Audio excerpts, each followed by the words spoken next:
ඔයගොල්ලෝ හැමෝටම ඔයාලට දීලා තියෙනවා පේපර් එකක් කරන්න. පේපර් එකේ පළවෙනි කොටස මම ඊයේ ක්ලාස් එකේ සාකච්ඡා කරා. ඒක එතකොට මම පළවෙනි කොටසේ වීඩියෝ එකක් ඔයාලට දෙන්නම්. දැන් අද මම දෙවෙනි කොටස සාකච්ඡා කරනවා. part 2 දෙවෙනි කොටස ගමු පේපර් එකේ. මේකට උත්තර ලියන්න ඕනේ.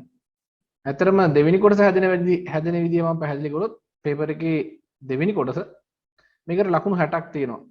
පළවෙනි කොටසේ ලකුණු 40න් දෙන්නේ, දෙවෙනි කොටසට ලකුණු 60ක් තියෙනවා. මේ ලකුණු 60 ක්‍රියේට් නැත්නම් ලකුණු 60 නිර්මාණය වෙන්නේ දෙවෙනි කොටසට ලකුණු 60ක් තියෙනවා කියමුකෝ. ඒ 60 හැදෙන්න දෙවෙනි කොටසේ ප්‍රශ්න 7ක් තියෙනවා වලට. දෙවෙනි පේපර් එකේ දෙක පත්‍රයේ දෙවෙනි කොටසේ ප්‍රශ්න 7ක් තියෙනවා. මේ ප්‍රශ්න 7න් පළවෙනි ප්‍රශ්න අනිවාර්යයි. පළවෙනි ප්‍රශ්නේ අනිවාර්යයි. අණු කොටස් 10ක් තියෙනවා. අණු කොටස් 10යි. එහෙනම් එකකට දෙක ගානේ ලකුණු 20ක් හම්බ වෙනවා. ලකුණු 20ක් හම්බ වෙනවා. ඉතිරි ප්‍රශ්න 6න් මේක අනිවාර්යයි. අනිවාර්යයෙන් ලියන්න ඕන. ලකුණු 20ක ප්‍රශ්නයක්. ඉතිරි ප්‍රශ්න 6 හතරක් තෝරාගත යුතුයි. හතරක් තෝරාගත යුතුය. ඉතිරි ප්‍රශ්න 6න් හතරක් තෝරාගත යුතුය. ඒ හතරට එකකට 10 ගානේ ලකුණු 40ක් වෙනවා. ඕක තමයි 60න් හම්බෙන්නේ. එතකොට මේ ඉතිරි ප්‍රශ්න 6 හැදෙන්නේ මොනවගෙන්ද? ගොඩක් වෙලාවට මේ ඉතිරි ප්‍රශ්න 6 හැදෙනවා 11 අවසර දෙවන පාඩමේ. 11 අවසර දෙවන පාඩම. තොරතුරු පද්ධති එකකින් හැදෙනවා. ඊළඟ ප්‍රශ්නය හැදෙනවා 11 අවසර 6 වෙන පාඩමෙන් අන්තිම පාඩමේ ප්‍රශ්නයක් හැදෙනවා. 11 අවසර 5 වෙන පාඩමෙනුත් හැදෙනවා ප්‍රශ්නයක්.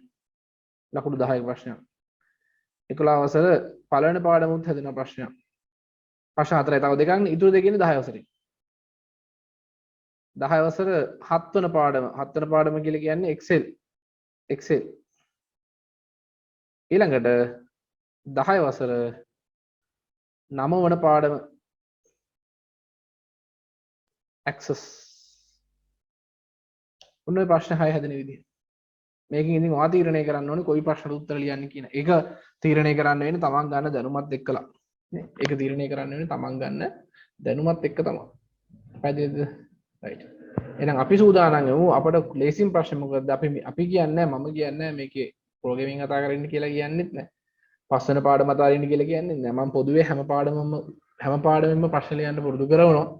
ඔයාලට තියෙන්නේ ඔයා කොයි විභාගයට කොයි ප්‍රශ්නද තෝරගන්නේ කියන එක ඔළුවේ තියාගෙන වැඩේ කරන් යන්න. පැහැදිලිද? රයිට්. දැන් කොහොමද ඔයාලගේ අදහස? මේ දවස්වල මොකද කරන්නේ?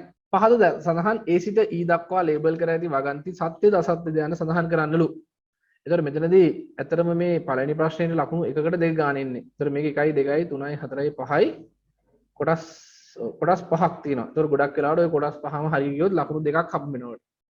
දුරස්ථ අධ්‍යාපනය සඳහා විද්‍යුත් අධ්‍යාපනය හොඳ පිටුවහලක් වේ. හරි නේද? දුරස්ථ අධ්‍යාපනය දැන් ඔයාලා දුර ඉන්න කට්ටියට මම උගන්වනවා. මොකද්ද පාවිච්චි කරන්නේ? e-education නැත්නම් e-learning. මේක හරි. සත්‍ය වේ. සංකීර්ණ ටෙල යන්ත්‍රය මගින් විවිධ රෝග අමාරු නෑ නේද? නිකන් ඒක දෙකේ පන්ති ළමයකින් අහුවත් කියනවා.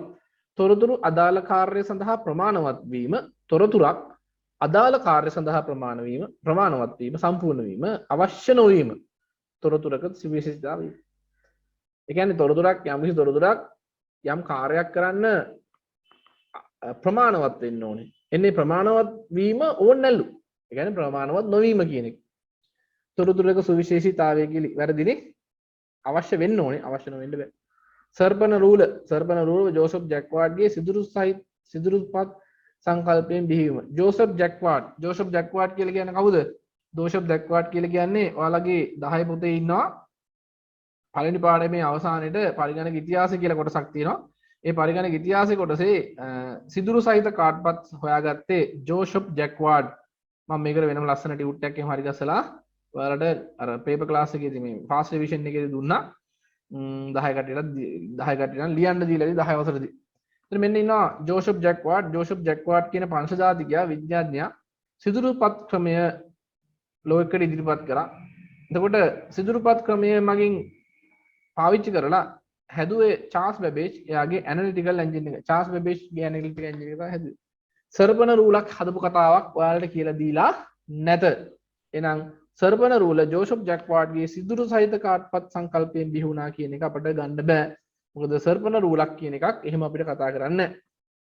පරිගණක චිත්‍රපට බිහි කිරීමේදී ප්‍රතිසම පරිගණක විශාල පිටුවහලක් සපයයි හරි නේද? ඇනලොග් කම්පියුටර්ස් ගොඩක් පිටුවහලක් සපයනවලු චිත්‍රපට බිහි කිරීමේදී. ඒක ඔයාලට තියෙනවා 11 වසරේ අන්තිම පාඩමේ right ඊට පස්සේ කියනවා පහත වගුවේ ඇති එක් එක් අයිතම B වගුවේ අයිතම සංග ගලපා කයා කරන්න.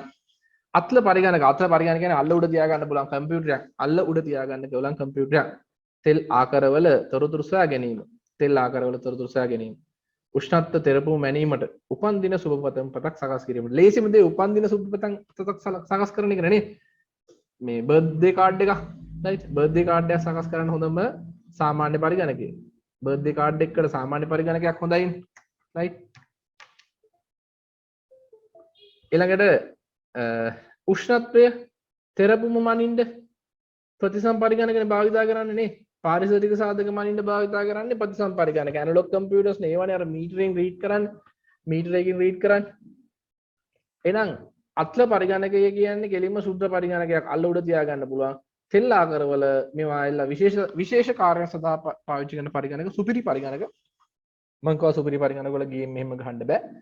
ඒවා හදලා තියෙන්නේ විශේෂ කාර්යයන් සඳහා. එහෙනම් තෙල් ආකාරවල තොරතුරු සොයා ගන්න මේක ගොඩක් හොඳ කැල්කියුලේෂන්ස් කරන්න ඕන නිසා ඒවා අපි පාවිච්චි කරනවා සුපිරි පරිගණක විදිහට. මම හිතන්නේ මේ ගැටලුවක් තිබ්බොත් අහන්න සර් මේක තේරෙන්නේ නැහැ. පහත A සිට B දක්වා ලේබල් කර ඇති පද වාක්‍ය ඛණ්ඩ සලකන්න. පිරවුම් හැඩලය කොහෙද තිබ්බේ පිරවුම් හැඩලය? පිරවුම් හැඩලය ෆිල් හැන්ඩල් එක තියෙන Excel වල අපිට අවශ්‍ය දෙයක් Excel වල අපිට මොන හරි ටයිප් කරපු දෙයක් පහලට කොපි කරගන්න අවශ්‍ය නම් අපි ඒක මෙතන ෆිල් හැන්ඩල් එකෙන් පාවිච්චි කරනවා. මෙන්න මේකට කියනවා ෆිල් හැන්ඩල් කියලා. පිරවුම් හැන්ඩලය මේකෙන් අපිට පුළුවන් සූත්‍ර පිටපත් කරන්න.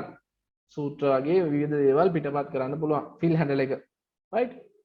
ඊළඟට ASCII කේතකමය 10 වසර දෙවෙනි පාඩමේ තුන්වෙනි පාඩමේ 10 වසර තුන්වෙනි පාඩමේ තියෙනවා අපිට පරිගණකයේ ඉලක්කම් විතරක් නෙවෙයි නිරූපණය කරන්න පුළුවන් අකුරු විශේෂ සංකේත විවිධ දේවල් පරිගණකයේ තුල නිරූපණය කරන්න පුළුවන්. ඒකට පාවිච්චි කරනවා ප්‍රධාන වශයෙන් කේතකම 4ක්. ඒකට කේතකම 4ක් භාවිතා කරනවා. කේතකම කියන කොටස ඔයාලට අච්චුපතේ බලන්න පුළුවන් පිටු අංක මම පිටු අංක විතරක් කියන්නම් මොකද මෙතන ලොකුවට විස්තර කරන්න කාලෙ මදි මට. අපි ඉස්සරහට ස්ටෙප් බයි ස්ටෙප් කරගෙන යමු. මේකෙදි ඇත්තටම පිටු අංක ගත්තොත් මෙන්න තියෙනවා කේතකම. ඒකේ පටන් ගන්නෙ මෙන්න මෙතනින් පිටු අංක 102කින් පටන් ගන්නවා. මේකේ මෙන්න මේ කේතක්‍රම ටික තමයි අපි පාවිච්චි කරන්නේ මොකටද? පරිගණකය තුල අකුරු සහ විශේෂ සංකේත පරිගණකය ඇතුලේ නිරූපණය කරන්න වෙනවා. මොකද අපිට හැම එකම දෙකේ පාදයෙන් නිරූපණය කරන්න බෑනේ. දශමයේ සංඛ්‍යාව විතරයි ද්විමය වලින් නිරූපණය කරන්න පුළුවන්. එහෙනම් අකුරු ඉලක්කම් විශේෂ සංකේත වගේ දේවල් පරිගණකය ඇතුලේ නිරූපණය කරන්න පාවිච්චි කරන කේතකම වලින් ASCII කියලා කියන්නේ American Standard Code for Information Interchange. මේක කේතකමයක්. අනුලක්ෂණ 128ක් තියෙන කේතකමයක්. IBM පරිගණකය කියලා කියන්නේ මේක එක්තරා විදිහේ පරිගණකයක් කියලා හිතමු.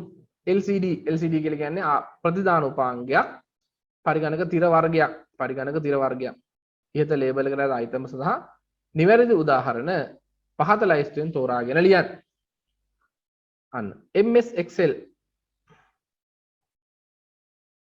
Excel වලට right තියෙනවනේ MS Excel පිරවුම් හැඩලේ තියෙන්නේ MS Excel වල. අනුලක්ෂණ 256ක්. මෙන්න මෙතන පොඩි ප්‍රශ්නයක් වෙලා තියෙනවා. මේක මටම විභාග පේපර් එකකින් ගත්ත ගාන. මෙතන ඇත්තටම ASCII කේතකමේ පරණ සිලබස් එකේ ඇත්තටම ASCII කේතකමේ අනුලක්ෂණ 128ක එක්කුත් තියෙනවා. අනුලක්ෂණ 256 එක්කුත් තියෙනවා. right ඒක අපි පාවිච්චි කරන්නේ නැහැ. එතකොට A level වලට ගියපුවාම ඔයා ඉගෙන ගන්නවා ASCII කේතු ක්‍රමයේ අනුලක්ෂණ 256කුත් තියෙනවා පරණ සිලබස් එකේ තිබ්බා ඔක. මේ පරණ සිලබස් එකෙන් ගත්ත ප්‍රශ්නයක්. එහෙනම් මේකෙදි දැනට මතක තියාගන්න මේකේ 256 තමයි මෙතනට යන්නේ. හැබැයි මතක තියාගන්න ඔයාලගේ සිලබස් එකේ අනුලක්ෂණ 128ක් තමයි තියෙන්නේ. IBM පරිගණකයේ හොයාගත්තේ හර්මන් හොර්ලිත්. IBM පරිගණකයේ හොයාගත්තේ හර්මන් හොර්ලිත්. LCD කියන්නේ ද්‍රව ස්පටික. IBM පරිගණකයේ හොයාගත්තේ හර්මන් හොර්ලිත් කියන එක අපිට ගන්න පුළුවන්. මේකේ IBM ආයතනයත් එක්ක තියෙන්නේ මේ හෝවර්ඩ් අයිගන් නේද? හර්මන් හොල්රිත් කියලා කියන්නේත් මේ IBM පරිගණකයේ නිර්මාතෘවරයෙක්. රයිට්. ඊළඟට තාර්කික පරිපත්‍ය සහ ඊට අදාළ සත්‍යතාව වගුව සලකා බලන්න. අගයන් ලියන්න a+b බා. a+b බා නෙන්නේ මෙතන a+b බා. එහෙනම් a කියලා කියන්නේ අතරම මෙතන තියෙන එකතු කිරීම සහ නැතාර්ථය. එකතු කිරීම සහ නැතාර්ථය කියපුවාම එහෙනම් මෙතන එන්නේ එකතු කිරීමනේ. බිඳුවයි බිඳුව එකතු වුණොත් බිඳුවයි, බිඳුවයි එකයි එකතු වුණොත් එකයි, එකයි බිඳුවයි එකතු වුණොත් එකයි, එකයි එකයි එකතු වුණොත් එකයි. 228 10 පාදේ සංඛ්‍යාව ද්විමේ සංඛ්‍යාවල පරිවර්තනය කරන්න. සංඛ්‍යා පරිවර්තනයේ මතකයි 228 දෙකේ පාදයෙන් බෙදන්න. දෙකෙන් බෙදන්න. 228 දෙකේවා 1 1 4යි ඉතිරි නැත. 114ට දෙකේවා 6යි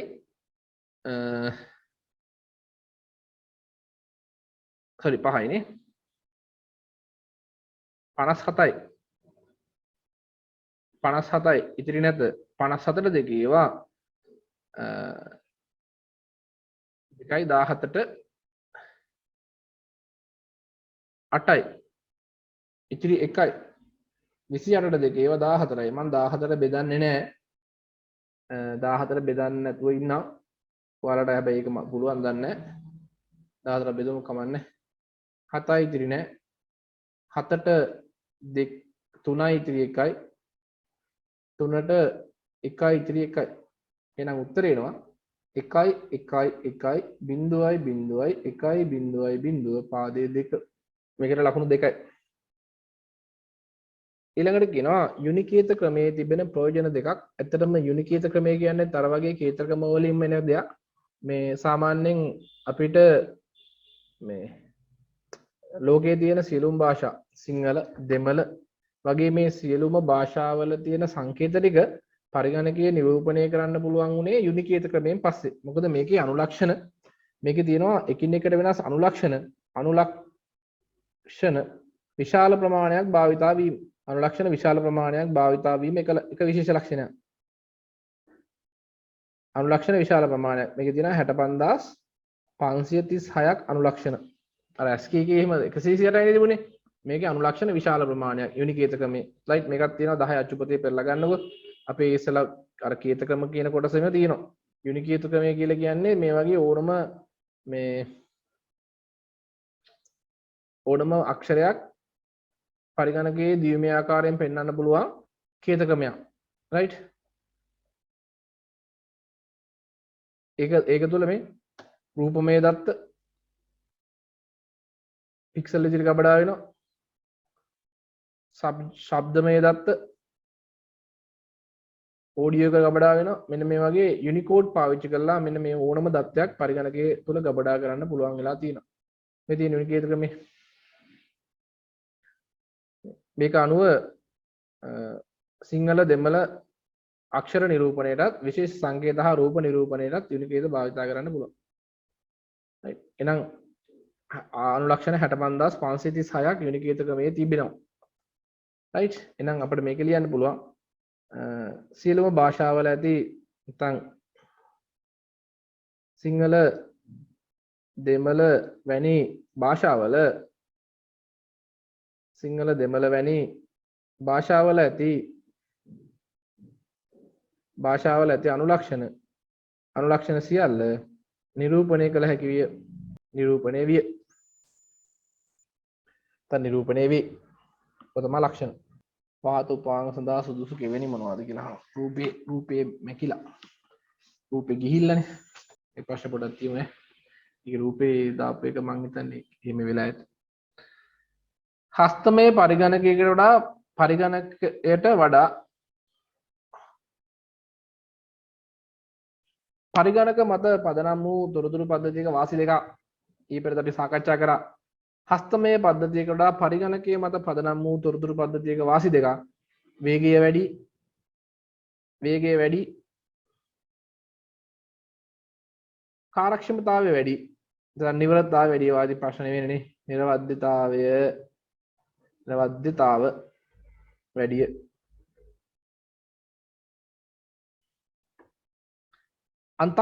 අන්තර්ජාලය නෙමෙයි අහන්නේ අන්තර්ජාලය අලුත් වචනයක් මේකට කියනවා ඉන්ට්‍රානෙට් කියලා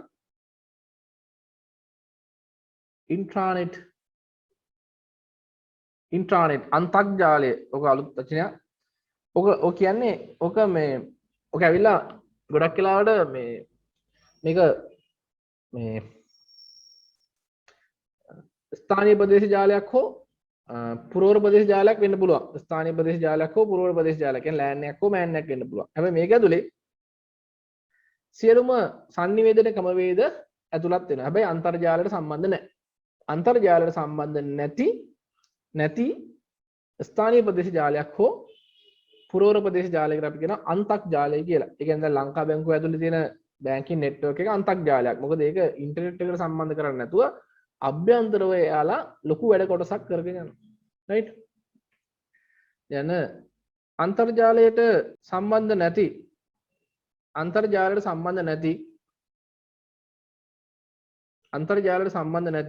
ස්ථානීය ප්‍රදේශ ජාලයක් හෝ ස්ථානීය ප්‍රදේශ ජාලයක් හෝ ස්ථානීය ප්‍රදේශ ජාලයක් ඒ කියන්නේ ලෑන් එකක් හෝ පුරවර ප්‍රදේශ ජාලයක් මෑන් එකක් අන්තර්ජාල සම්බන්ධ නැති ස්ථානීය ප්‍රදේශ ජාලයක් හෝ පුරවර ප්‍රදේශ ජාලයක් අන්තක් ජාලයක් ලෙස හඳුන්වයි. අන්තක් ජාලයක් ලෙස හඳුන්වයි. අන්තක් ජාලයක් ලෙස හඳුන්වයි. මේක සාමාන්‍යයෙන් අපිට මේකේ සියලුම සංනිවේදන පහසුකම් සහිතයි. සියලු සංනිවේදන පහසුකම් ඇතුළත් වේ. සියලු සංනිවේදන පහසුකම් ඇතුළත් වේ. ඔයගොල්ලෝ ලකුණු දෙකයි දෙන්නේ.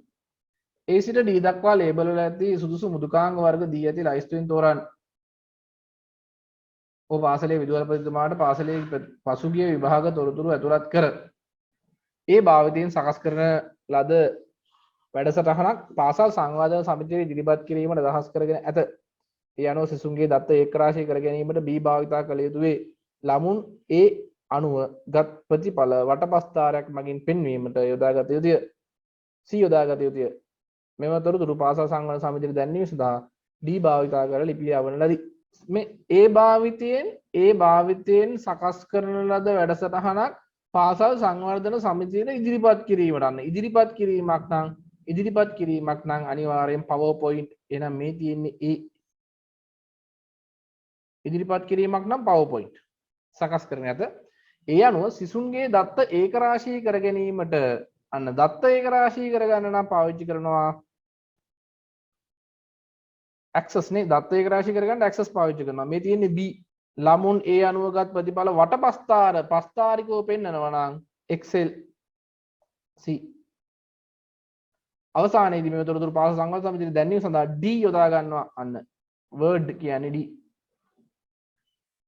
mail merge කියන පහසුකම පාවිච්චි කරනවා. ඔන්න ලකුණු 20ක් ගත්තා. මේකේ 20ක් කියන්නේ 18යි මේ ප්‍රශ්නේ කොටසක් මිසි බෝනස්. මේක ලේසියෙන් මේ O level standard හදපු ගන්න නෙවෙයි ඈ. මේ සාමාන්‍ය 10 වසරේ නිකන් පොඩි O level පළවෙනි වාරයේ විභාගේ 11 වසර පළවෙනි වාරයේ විභාගේ වගේ ස්ටෑන්ඩඩ් එකක් දාන්නකො. DOC හා Windows මෙහෙයුම් පද්ධති වල ඇති ප්‍රධාන ලක්ෂණ දෙක බැගින් ලියන්න. DOS සහ Windows. DOS වල මොනවද තියෙන්නේ? DOS සහ Windows අරපුවාම එළියනවා. Windows අරපුවාම එළියනවා. එහෙමද? ඔව්. ජනේලේ අරපුවාම එළියනවා. ඔව්. එහෙම ලියන්න එපා. right. DOS කියලා කියන්නේ ඇත්තටම මේකේ තියෙන්නේ අතුරු මුහුණ මොනවද? මතක් වෙනවා DOS කියපු ගමන් මේක ඇවිල්ලා ඔව්. මේක ඇවිල්ලා විධාන පේලි අතුරු මුහුණත් සහිතයි. මතකද විධාන පේලි අතුරු මුහුණ? මත නැති කට්ටිය? විධාන පේලි අතුරු මුහුණත් සපයයි. command line interface එක ගන්න CLI විධාන පේලි අතුරු මුහුණක් සපයනවා. මේකේ Windows වල මොනවද සපයන්නේ? Windows වල චිත්‍රක පරිශීලක මේක අමතක කට්ටිය මේ චිත්‍රක පරිශීලක අතුරු මුහුණත් සපයයි. බැරි කට්ටිය නම් කියන්නේ මම පෙන්නන්න 10 වසරේ පස්වෙනි පාඩමේ තියෙන graphical user interface 10 වසරේ පස්වෙනි පාඩමේ තියෙන.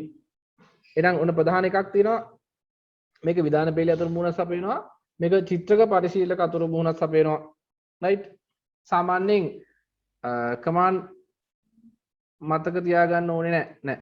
right එහෙනම් චිත්‍රක පරිශීලක ඊට පස්සේ DOS කියලා කියන්නේ ගොඩක් පරණ මෙහෙයුම් පද්ධතියක්. මේකට ලියන්න පුළුවන් ප්‍රධාන ලක්ෂණයක් තමයි මේක ඇවිල්ලා ගොඩක් තියෙන ලක්ෂණ ලියන්න. මේකෙදි අපිට වැඩ කරගන්න ගොඩක් අපහසුයි නේ.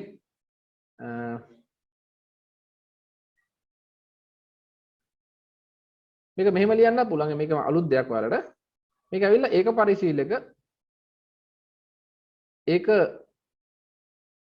පරිශීලක මතකද ඒක පරිශීලක එක්කෙනෙකුට වරකට එක්කෙනෙකුට විතරයි පාවිච්චි කරන්නේ. ඒක පරිශීලක මෙහෙම පද්ධතියකින්. මේක ඒක පරිශීලක වෙයි. single user. මේකත් ඒක පරිශීලක තමයි. Windows හැබැයි තව තියෙනවා. Windows ළඟේ තියෙනවා ඒක පරිශීලක නමුත් බහුකාර්ය අන්න බහුකාර්ය එකවර වැඩ ගොඩක් කරන්න පුළුවන්. ඒක පරිශීලක නමුත් බහුකාර්ය වේ අන්න වැදගත් ලක්ෂණයක්. Windows කියලා කියන්නේ බහුකාර්ය. හැබැයි ඒක පරිශීලක. එකවරකට එකයි තමයි යූස් කරන්න පුළුවන්. හැබැයි බහුකාර්ය. DOS කියලා කියන්නේ බහුකාර්ය නෑ. DOS කියලා කියන්නේ ඒක පරිශීලක වේ කියලා ලියන්න. මොකද ඔයාලට මේ ඒකකාරී කියලා එකක් උගන්වන්න කියලා නෑ. ඒ ලෙවල් වලට තියෙනවා. ඉතින් ඒ හින්දා ඒක ලිව්වේ නැතත් කවන්න. ලිව්වත් කවන්න නැහැ. මේක ඒක පරිශීලක වේ. ඒකකාරී වේ. ඒකකාරී. ඒක කියවන්න එපා ඒකකාරී කියලා.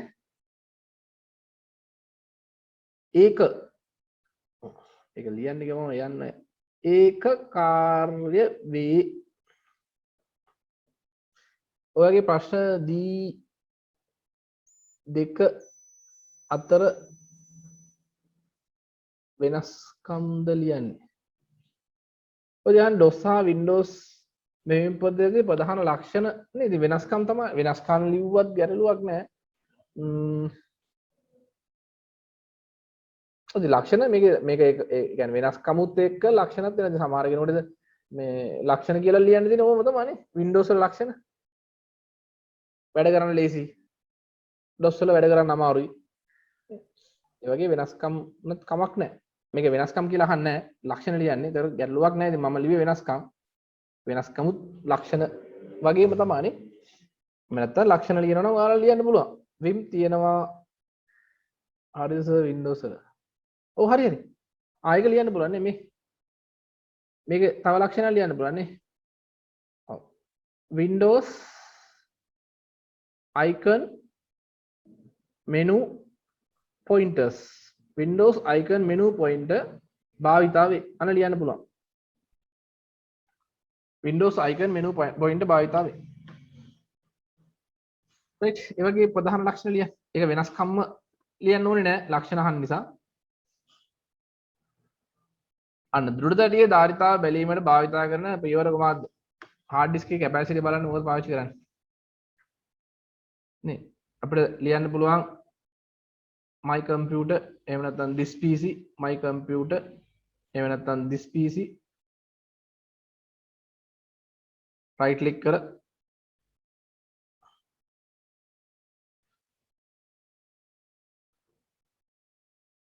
right click කර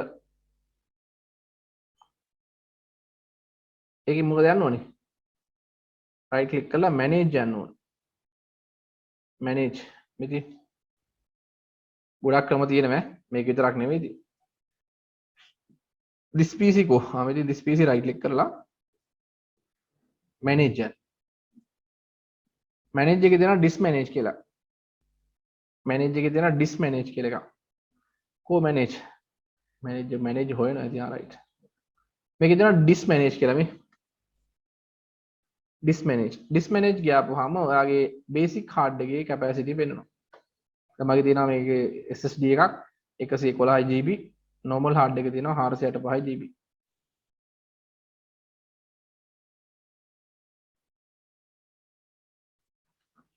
manage එකට ගිහිල්ලා ඒකෙන්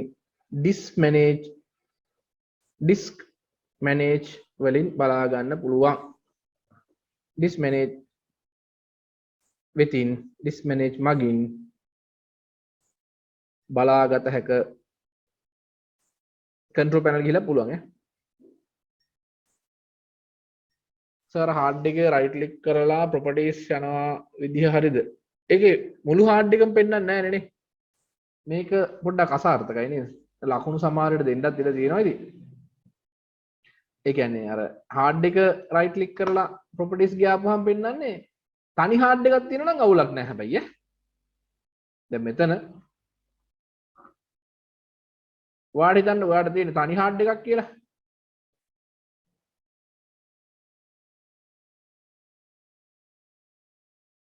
දැන් මේ මගේ එකේ දැන් මෙතන hard disk තොගයක් තියපන් මට capacity තීරණය කරන්න බෑනේ නේ එහෙම වුණාම මේ එකතු කරලා කරන්න බැරුව ඉතින් මං හිතන්නේ බෑ මේ විතර එක එක එකතු කරලා වෙන වෙනම ගන්න වෙනවා ඒක චුට්ටක් අමාරු වෙලේ නේ සමහර කට්ටිය අලුත් වෙන ගන්න ලැප්ටොප් වල නම් තනි hard එකකට හරි ගසලා දෙනවා එහෙම වුණොත් ගන්න පුළුවන් නැත්තම් අරක තමයි හරි ක්‍රමය ලකුණු නම් දෙයි දෙන්නේ ඔච්චරම ටෆ් බලන්නේ නැහැ ඉතින් ඇප්ලිකේෂන් software එකක් සඳහා උදාහරණ දෙන්න ලේසි ඇප්ලිකේෂන් කියලා කියන්නේ භාවිත මෘදුකාංගනේ පරිශීලකයාගේ අවශ්‍යතාවය මත පරිගණකයට ඇතුළත් කරන මෘදුකාංග භාවිත මෘදුකාංගයි MS Excel Access PowerPoint ඕන එකක් ගන්න පුළුවන් operating system එකක් ගන්න කුමක් අදහස් වෙයිද operating system එක මෙහෙයුම් පද්ධතිය කියන්නේ මොකද්ද පරිගණකයේ දෘඩාංග කළමනාකරණය කරමින් පරිශීලකයාට හොඳ අතුරු මුහුණතක් ලබා දෙන ප්‍රධානතම මෘදුකාංගය වේ task bar එකේ Windows icon එක right click කරලා disk management දෙන එකක් ලියන්න පුළුවන් task manager එකේ Windows icon එක right click කරලා එතනින් manage කරන්න පුළුවන් මගේ ක්‍රම ගොඩක් තියෙනවා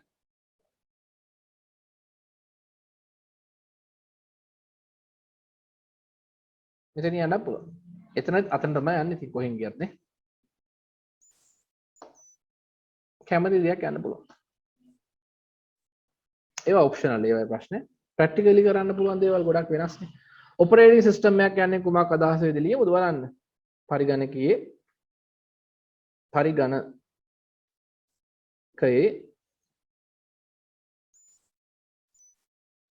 දෘඩාංග හා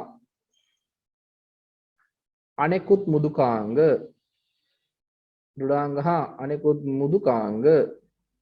කළමනාකරණය කරමින්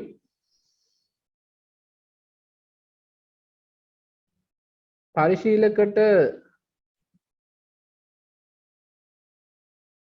පරිගණකය සමග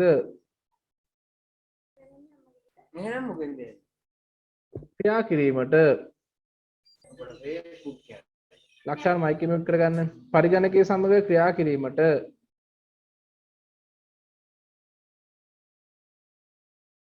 සුදුසු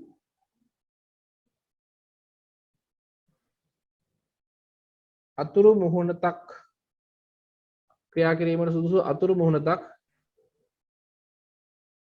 පරිගණකයේ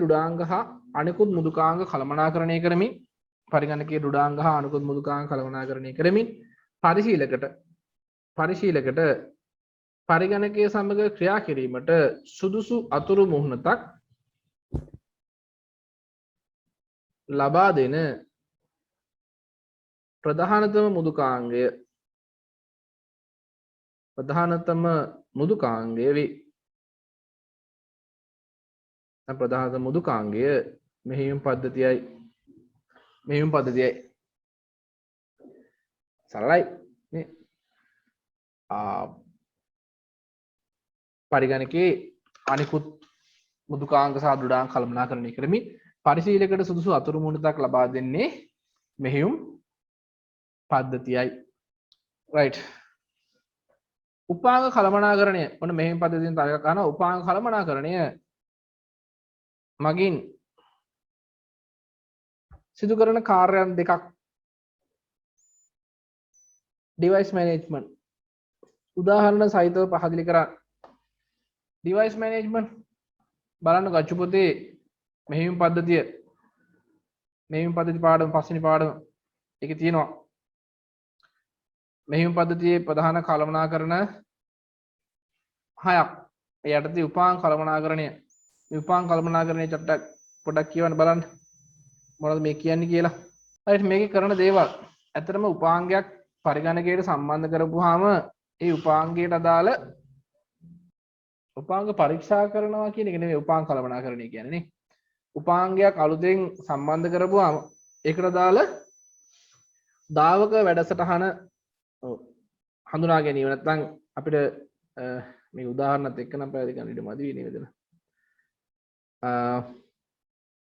පරිගණකයට සම්බන්ධ කරන උපාංග පරිගණකයට මේවා ලියලා ඉතින් පුරුදු වෙන්න ඕනේ.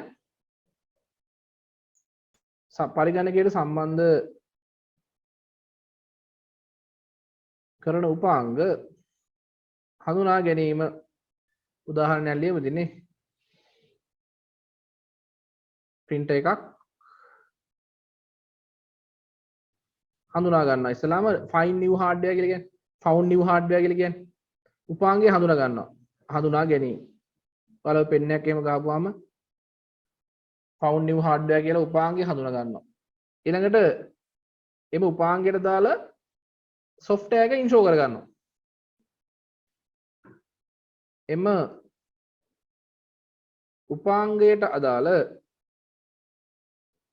අපි ඒවට කියනවා දාවක වැඩසටහන් කියලා. දාවක වැඩ සටහන. එම උපාංගයට දාලා දාවක වැඩසටහන අපි කියනවා driver software කියලා කියන්නේ උකට. driver software එක වැඩසටහන ස්ථාපනය කිරීම. මේක ඔටෝ ස්වයංක්‍රීයව හෝ මැනුවලි වෙනවා. ඒ කියන්නේ ස්වයංක්‍රීයව කරන්න පුළුවන්. ඔපරේටින් සිස්ටම් සමහර ඔපරේටින් සිස්ටම් වල ඔටෝමැටිකලි අඳුන ගන්නවා. රයිට්. සමහර ඔපරේටින් සිස්ටම් වල ඔටෝමැටිකලි අඳුන ගන්නවා. අනිත් ඒ වගේදී අපි CD එකක් දාලා ඉන්ස්ටෝල් කරන්න ඕනේ. ලකුණු 10ක් ගන්න උත්තර ලිව්වා. ඔය පාඩම් ටික අපි ආයෙ මතක් කරගමු ප්‍රශ්න කරද්දී. ඊළඟට තියෙනවා ඔන්න තුන්වෙනි ප්‍රශ්නේ. තුන්වෙනි ප්‍රශ්නේ ටුක්ටක් කියලා බලන්න. පොඩි වෙලාවක් දෙන්න. දන්න ටිකට උත්තර ලියන්න ඉක්මනට. ප්‍රාථමික යතුරු සඳහා සුදුසු තීරුව කුමක්ද?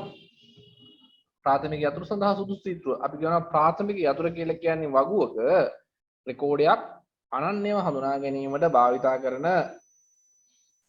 මේ ශේෂ්ත්‍රය. වගුවක රෙකෝඩයක් මතකද ප්‍රාථමික යතුර කියලා කියන්නේ වගුවක රෙකෝඩයක් අනන්‍යව හඳුනා ගැනීමට භාවිතා කරන ශේෂ්ත්‍රය. එහෙනම් මේක ඇත්තටම නම ගන්න බෑ, ටෙලිෆෝන් නම්බර් ගන්නත් බෑ. ගන්න බැරිකමකුත් නැහැ. හැබැයි ප්‍රශ්නේ තියෙන්නේ මෙතන අපිට ගන්න පුළුවන් එකක් ඉන්නවනේ. මේ අනුපිටපත් වෙන්නේ නැති නිසා අපිට ගන්න පුළුවන් ඉන්ඩෙක්ස් නම්බර් එක. කොරිසා ෆෝම්ස් මගින් සිදුවන ප්‍රයෝජන දෙකක් ලියන්න. මතක තියාගන්න ඇක්සස් වල තියෙනවා මම දැන් ෆාස්ට් රිවිෂන් එකේ ඉගෙන මම කරා වෙනම කොරිසා ෆෝම්ස්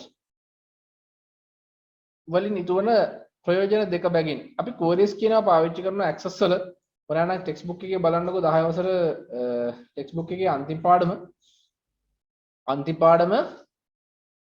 පාඩමේ අන්තිමේට 10 වසරේ අවසාන මොහොත විමසුම් කෝරිස් වලින් පුළුවන් අපිට අවශ්‍ය දත්ත තෝරලා ගන්න මේ විමසුම් මගින් එක් වගුවල තෝරාගත් ශේෂ්ඨවලට අදාළ දත්ත නිරූපණය කරයි තෝරාගත් අපිට අවශ්‍ය පරිදි තෝරලා දත්ත බලන්න පුළුවන් කෝරිස් වලින් රයිට් කෝර එකකින් අපිට අවශ්‍ය පරිදි දත්ත තෝරලා බලන්න පුළුවන් දැන් මේ වගුව හිතන්නකෝ මෙතින් මේ වගුවේ තෝරලා තියෙන්නේ ඔක්කොම ටික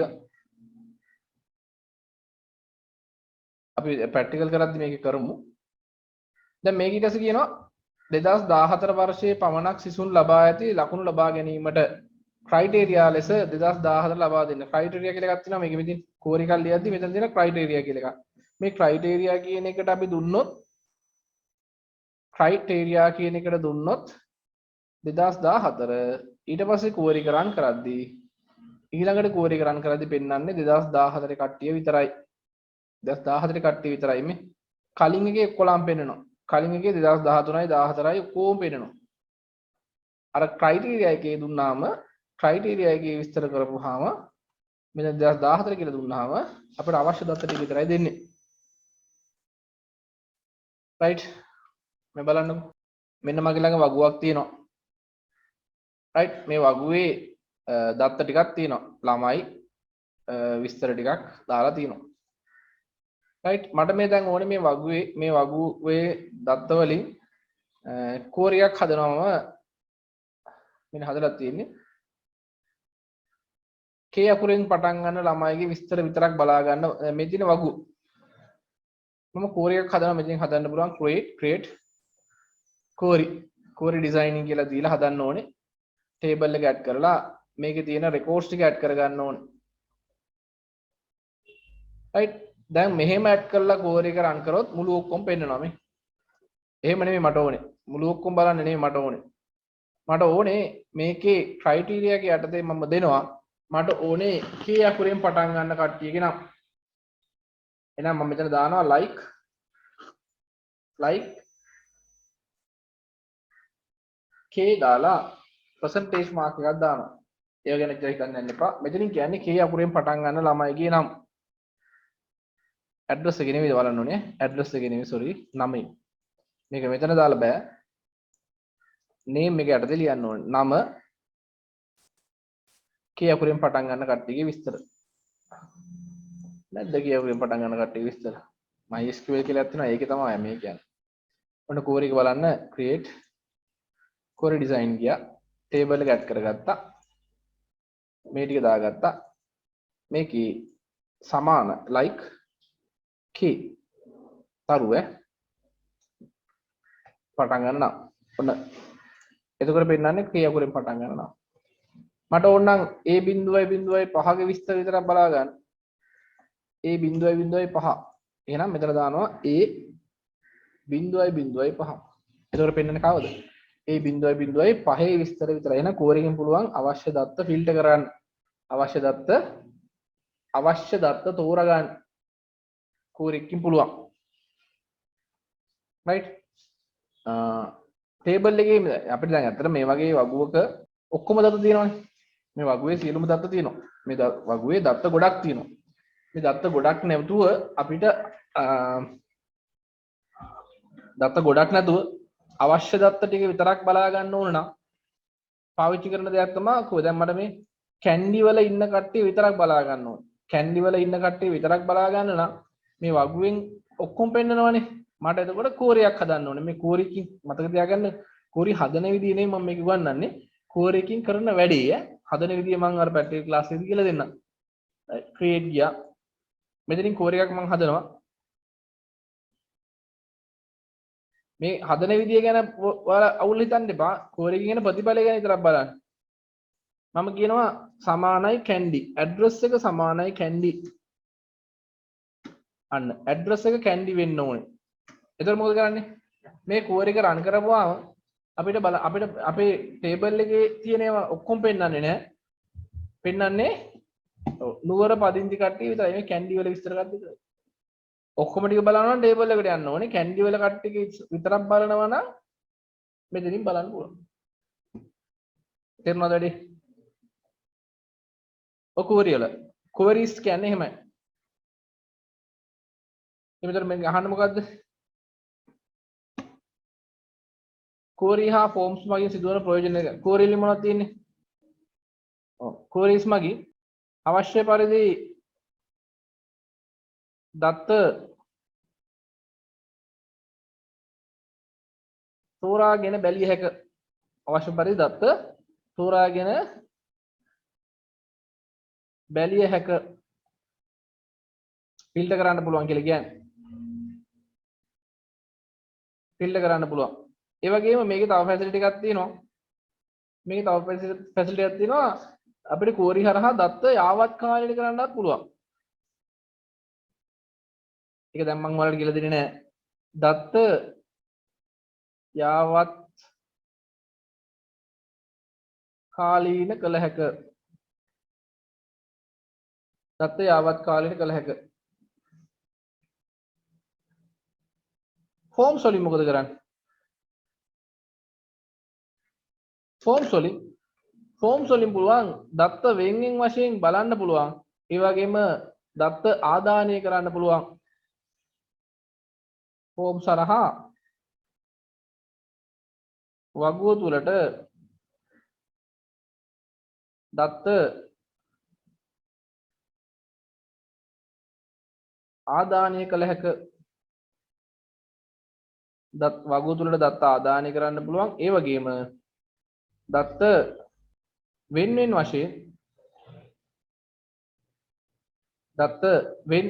වශයෙන් නැරඹිය හැක. දත්ත වෙන් වශයෙන් නැරඹිය හැක.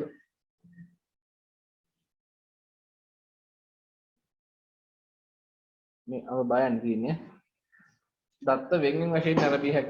දැන් මට ඇත්තටම මේකේ access වල තියෙනවා facilities ගොඩක්. එකක් තමයි forms වගු right. දැන් මෙන්න table එක. මේ table එකට දත්ත දාන්න ගියොත් මට සිද්ධ වෙනවා මෙතන ඉඳන් දත්ත දාන්න. දැන් මේ 7 වෙනියා A.07 ඉන්නේ කොහෙද? නෑ නම ජගත් ඉන්නවනේ. කුමාර ඉන්නේ කඩුගන්නාවේ. ඒ වගේ දත්ත මේ වගුවට දාද්දී ඔහොම දාන්න වෙනවා. ඒක චුට්ටක් අමාරුයි. අනිත් දත්තත් පේනවනේ. අනිත් දත්ත පේන්නේ නැති වෙන්න අපිට දත්ත දාන්න පුළුවන් ෆෝම් එකක් හදලා. මෙතනින් ටේබල් එකම ක්ලික් කරලා create form යන්න පුළුවන්. මේ තියෙන form කියන facility එකෙන් කෙලින්ම පුළුවන් ඔයාලට දත්ත ඇතුළත් කරන්න සුදුසු form එකක් මේ තියෙන. අපි සාමාන්‍යයෙන් ආයතනෙට ගියපුවාම form එක ගන්න fill කරන්නේ. ඒ form එක fill කරලා දුන්නාම මේ form එක බලාගෙන අපි දත්ත මේක පුරවන්නේ. right? එතකොට එහෙනම් ඔන්න පළවෙනි මේ දත්ත වෙන්වෙන් වශයෙන් බලන්න පුළුවන්. ඔන්න පළවෙනි එක නා A.01 සමාන පිළිම තලාව. මෙතන මේ ඊළඟ පොයින්ට් එකෙන් ඊළඟ කරට යන්න පුළුවන්. A.02 කසුන් කැන්ඩි බලන්න පුළුවන්. ඊළඟට A.03 Jagath පේරදිනිය. A.04 Sunil Kandy. A.05 Kamal පේරදිනිය. A.06 Perera පිළිමතලාව. ඔය වගේ දත්ත වෙන්වෙන් විදිහට බලන්න පුළුවන්. ඊට අමතරව අපිට මෙතන ක්ලික් කරලා අලුතෙන් එකක් ඇඩ් කරන්නත් පුළුවන්. මේ A.08 නමක් දෙන්න පුළුවන්. සමාන ඇඩ්‍රස් එක කැන්ඩි. ඔන්නෝම දත්ත ඇතුළත් කරන්නත් පුළුවන්. දත්ත බලන්නත් පුළුවන්. දත්ත ඇතුළත් කරන්නත් පුළුවන්. right? මොන වගේද? forms වලින්. එන එතන ඒකයි වගුව තුළ දත්ත ආදානය කරන්න පුළුවන්. දත්ත වෙන් වශයෙන් නරඹන්න පුළුවන්. access සහ excel මෘදුකාංග දෙක අතර පවතින මූලික වෙනස්කම් දෙකක් පැහැදිලි කරන්න. access access වල මොනවද තියෙන්නේ? ඔව් excel වල තියෙන්නේ excel පාවිච්චි කරන්නේ මොනවද? විවිධ ගණනය කිරීම කරන්න තමයි Excel භාවිත කරන්නේ. යන්න Excel මගින් විවිධ ගණනය කිරීම කළ හැක. Excel මගින් ගණනය කිරීම සිදු කළ හැක. Excel මගින් ගණනය කිරීම සිදු කළ හැක. ඊළඟට Excel මගින් දත්ත ප්‍රස්ථාරිකව ඉදිරිපත් කරන්න පුළුවන්. Excel මගින් දත්ත ප්‍රස්ථාරිකව ඉදිරිපත් කරන්න පුළුවන්. ගණනය කිරීම කරන්න පුළුවන්. ප්‍රස්ථාරික ඉදිරිපත් කරන්න පුළුවන්. Access වල දත්ත වගු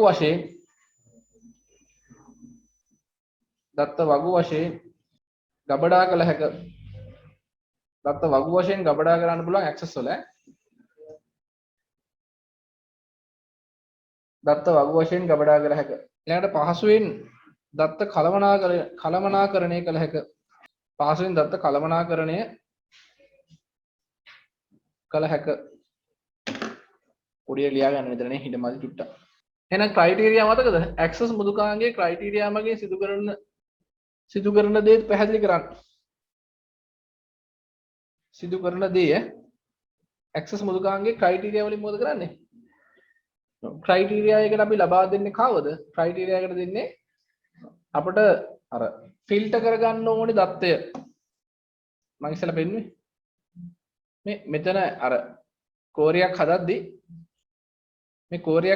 අපිට මෙතන දාන්නේ අපි ෆිල්ටර් කරගන්න ඕනේ දත්තය. නේ තෝරාගත යුතු දත්තය හෝ දත්ත වර්ගය අපි ක්‍රයිටීරියා තුල ලබා දෙන්න ඕනේ. right එක ලියා ගන්න. ක්‍රයිටීරියා විමසුම් නිර්මාණයේදී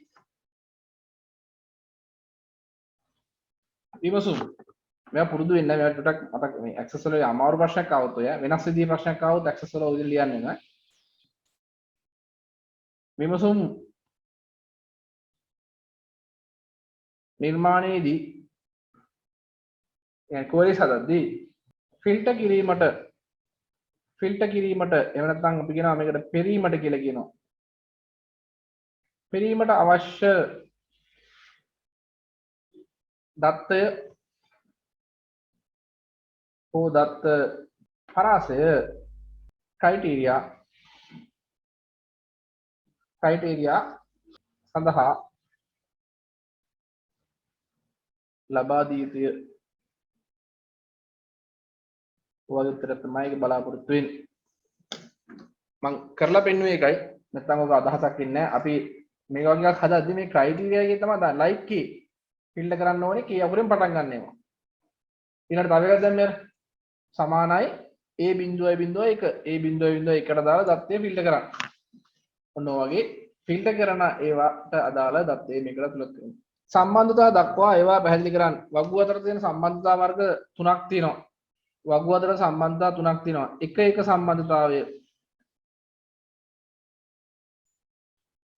එක සම්බන්ධතාවය එක බහු සම්බන්ධතාවය බහු සම්බන්ධතාවය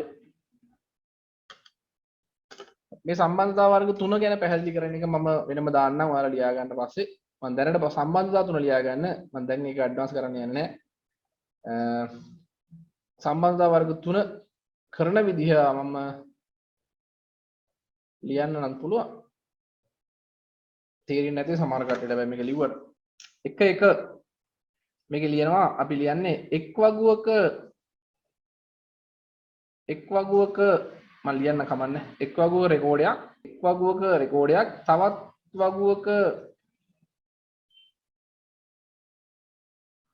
වගුවක එක් රෙකෝඩයක් ඔක්කොම අපි ෆාස්ට් රිවිෂන් එකෙත් මතක් කරා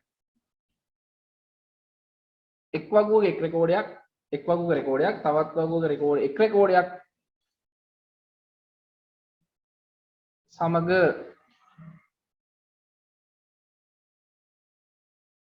පමණක් සම්බන්ධ වන්නේ නම් එක් වගුවක එක රෙකෝඩයක් තවත් වගුවක එක රෙකෝඩයක් සමග පමණක් සම්බන්ධ වන්නේ නම් එය එක සම්බන්ධතාවයකි රයිට් උදාහරණයක් විදිහට ගත්තොත් එහෙම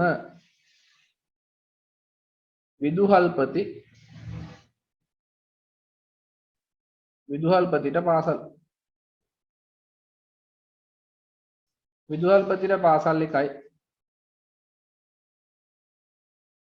පාසලට විදුහල්පතිලා එක්කනයි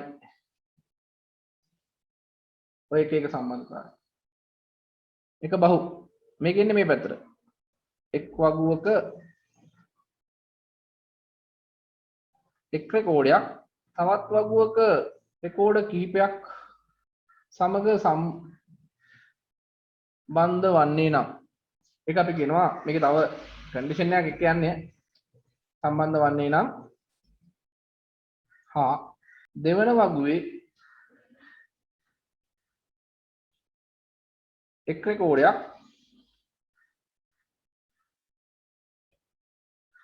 වගුවේ එක් රෙකෝඩයක් පළමු වගුවේ ඊට මදි ඉදන්නේ නැහනේ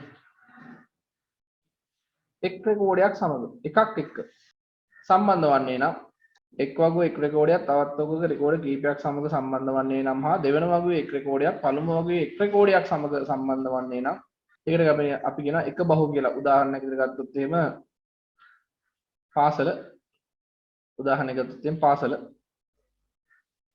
ළමයි එක පාසලක ළමයි ගොඩයි මේ එක් වගුවක එක රෙකෝඩයක් තවත් වගුවක රෙකෝඩ කීපයක් m දාන්නම් මම බහු කියන එකට අනිත් පැත්තට ළමයෙකුට එක පාසලයි එක ළමයෙකුට එක පාසලයි මේ පිළිබඳ පැහැදිලි කරන වීඩියෝ එකක් මම තියෙනවා ඒක හදලා ඉවරලා දෙන්නම්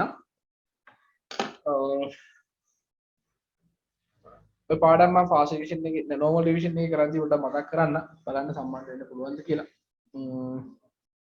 බහු සම්බන්ධතාවය ලියන්න නම් ඊට පස්සේ ඉතින් වෙනම කොලයක තමයි ලියන්නේ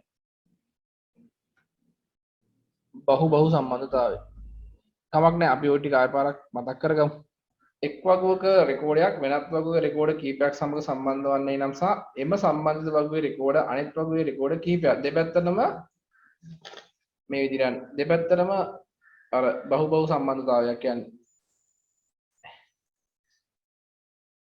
මේ පැත්ත එකක් මේ පැත්තේ ගොඩක් එක්ක යනවා මේ පැත්ත එකක් මේ පැත්තේ ගොඩක් එක්ක යනවා ගුරුවරු ළමයි බලන්න ටීචර් වගුවයි ස්ටුඩන්ට් වගුවයි ටීචර් වගුවේ ස්ටුඩන්ට් වගේ සම්බන්ධතාවය එක ගුරුවරයාට ළමයි ගොඩයි එක ගුරුවරයාට ළමයි ගොඩයි එක ළමයාට ගුරුවරු ගොඩකින් ඉගෙන ගන්න වෙනවා හරියට වැඩි එක බහු මම පැහැදිලි කරන්නම් ඔක දැනට ලියා ගන්න ඕක ලියලා වෙනම පොඩි කොළ කැල්ලක් ලියලා අලවා ගන්නද නේ තොරතුරු පද්ධතියක්මයි විවිධ මට්ටම් වල සිටින කළමනාකරණ මණ්ඩල යම් සහයක් දක්වයි තොරතුරු පද්ධතිය වල තොරතුරු පද්ධති මගින් විවිධ මට්ටම් වල සිටින කළමනාකරණ මණ්ඩල වලට ඒ කියන්නේ විවිධ මට්ටම් වල කියන්නේ අපි දෙනවනේ ආයතනයේ කළමනාකරුවෝ විවිධ මට්ටම් වල බෙදෙනවානේ පහළ කළමනාකරු මැද පෙළ ඉහළ කළමනාකරු කියලා කළමනාකරු වර්ග ගොඩකට බෙදෙනවා. එතකොට මෙන්න මේ කළමනාකරුවන්ට තීරණ ගන්න අවශ්‍ය තොරතුරු කළමනාකරුවන්ට තීරණ ගන්න අවශ්‍ය තොරතුරු ලබා දෙන කම්පියුටර් සොෆ්ට්වෙයාර්ස් තියෙනවා. කළමනාකරුවන්ට තීරණ ගන්න. දැන් ෆුඩ් සිටි නම් ෆුඩ් සිටි ඉන්න කළමනාකරුවන්ට තීරණ ගන්න වෙන ලබන මාසේ කොහොමද සේල් එක වැඩි කරන්නේ? මේ වගේ විවිධ තීන්දුව තීරණ ගන්න අපිට තොරතුරු ඕන වෙනවා. බැංකුවක් නම් බැංකුවේ තියෙන තොරතුරු අනුව තමයි ඊළඟ මාසෙට අපි කොච්චර ඩිපොසිට් ප්‍රමාණයක් වැඩි කරගන්න ඕනද? කොච්චර අලුත් accounts ප්‍රමාණයක් ඕපන් කරගන්න ඕනද? කොච්චර ණය ප්‍රමාණයක් දෙන්න ඕනද? කොච්චර ණය ප්‍රමාණයක් එකතු වෙන්න තියෙනවද? මේ සියලු විස්තර දැනගන්න වෙන්නේ අපට තොරතුරු හරහා. ඒක කළමනාකරුවන්ට මේ තොරතුරු වැදගත් වෙනවා. ඒ තොරතුරු දෙන්න තමයි තොරතුරු පද්ධති නිර්මාණය කරලා තියෙන්නේ. අපි තොරතුරු පද්ධති නිර්මාණය කරන විදිය දෙවෙනි පාඩමේදී කතා කරානේ 11 වසර. එතකොට මේ 11 වසර දෙවෙනි පාඩමෙන් තමයි මේ ප්‍රශ්නේ නිර්මාණය වෙලා තියෙන්නේ. ඉතින් මතක තියාගන්න ඇත්තට මේ තොරතුරු පද්ධතියක් කියලා කතා කරන්නේ කම්පියුටර් සොෆ්ට්වෙයාර් ගැන. තොරතුරු පද්ධතියක් කියලා කතා කරන්නේ පරිගණක මෘදුකාංගයක් ගැන. කම්පියුටර් සොෆ්ට්වෙයාර් එකක් ගැන තමයි තොරතුරු පද්ධතියක් කියලා අපි සාකච්ඡා කරන්නේ. රයිට්. එහෙනම් කාර්යාල කටයුතු සංක්‍රීය කිරීමේදී ඒ ක්‍රියාවලිය පහසු කිරීම සඳහා කුමන ආකාරයේ සහායක් දක්වයිද? උදාහරණ දක්වන්න. කාර්යාලයේ වැඩ කටයුතු ඔයාලගේ සාමාන්‍ය ආයතනයක වැඩ කටයුතු භාවිතා කරද්දී තොරතුරු පද්ධතියක් කොයි විදිහටද ඔයාලට සපෝට් එක දක්වන්නේ? දැන් මෙතන මෙහෙම දෙයක් තියෙනවා. තොරතුරු පද්ධතියක් කියපුවාම කම්පියුටර් සොෆ්ට්වෙයාර් එකක්. සාමාන්‍යයෙන් කාර්යාලයේ වැඩ කටයුතු පහසු කරන්න පාවිච්චි කරන softwares මොනවද කියන්නේ? කාර්යාලීය වැඩ කටයුතු පහසු කරන්න භාවිතා කරන මෘදුකාංග මොනවද? කාර්යාලීය වැඩ කටයුතු පහසු කරන්න භාවිතා කරන මෘදුකාංග මොනවද? නිකන් ප්‍රායෝගික දැනුමෙන් මං අහන්නේ. කාර්යාලීය වැඩ කටයුතු පහසු කරන්න හොඳ software එකක් කියන්න බලන්න. ඔයාලා දන්නවනේ සාමාන්‍ය දෛනික ඔයාලගේ ආයතනයක නැත්තම් ඔව් කාර්ය හැමෝම කියන්න ඕනේ කාර්යාලයක වැඩ කටයුතු පහසු කරන්න තියෙන software එකක් මොකක්ද? දැන් මෙහෙම අහනකොට මං මේ දැන් මේකේ තියෙන විදිහට තේරෙන්නේ නැත්තම් කාර්යාල කටයුතු සංකලන කිරීමේදී ඒ ක්‍රියාවලිය පහසු කිරීම සඳහා කුමන ආකාරයේ සහායක් දක්වයිද කියලා අහන්නේ. මම ඊට අහන්නේ කාර්යාලයක වැඩ කටයුතු පහසු කරන්න භාවිතා කරන මෘදුකාංග මොනවද කියන්නකෝ? Excel, Word මේ වගේ දේවල් ඇත්තටම කාර්යාලයේ වැඩ කටයුතු පහසු කරන්න තියෙන මෘදුකාංග. ඉතින් මෙව්වත් තොරතුරු පද්ධති. අපි ගන්න තොරතුරු පද්ධතියක් කියලා කියන්නේ හොඳට මතක තියාගන්න. පරිගණක පාදක තොරතුරු පද්ධතියක් කියලා කියන්නේ මෘදුකාංගයක්. right? ඒ කියන්නේ අපි මේ පාවිච්චි කරන සියලු මෘදුකාංග එහෙනම් මොනවද? තොරතුරු පද්ධති. අපි එදිනදා භාවිතා කරන සියලු මෘදුකාංග තොරතුරු පද්ධති. තොරතුරු පද්ධතියක් මගින් තොරතුරු පද්ධතිය මගින් විවිධ හරි ඔක් කිව්වනේ. මං කිව්වා දැන් software එකක් නැත්නම් තොරතුරු පද්ධතියක් කියලා කියන්නේ ඇත්තටම මෘදුකාංගයක්. තොරතුරු පද්ධතියක් කියලා කියන්නේ මෘදුකාංගයක් software එක. software එකකින් අපිට විවිධ දේවල් කරන්න පුළුවන්. right? එහෙනම් පරිගණක පාදක තොරතුරු පද්ධතිය කියන්නේ software එකක්. කාර්යාලයේ වැඩ කටයුතු පහසු කරන්න පාවිච්චි කරන්නේ softwares. Word, Excel, PowerPoint වගේ softwares පාවිච්චි කරනවා. එහෙනම් මෙයා අහන්නේ මෙන්න මේ වගේ softwares වලින් කාර්යාලය කටයුතු සංකරණය කිරීමේදී ඒ ක්‍රියාවලිය පහසු කිරීම සඳහා කුමන ආකාරයේ සහායක් දක්වයිද? ඉතින් හරි ලේසිනේ ලියන්න පුළුවන් නේ මට. මොන වගේ උදාහරණ දක්වන්න. එහෙනම් උදාහරණ දක්වනවා Word නේ MS Word මගින් මොකද කරන්නේ? MS Word මගින් කාර්යාලයේ ලිපි ලේඛන කටයුතු පහසු කරයි. ලිපි ලේඛන වල කටයුතු පහසු කරයි. Word කාර්යාලයේ ලිපි ලේඛන කටයුතු පහසු කරයි.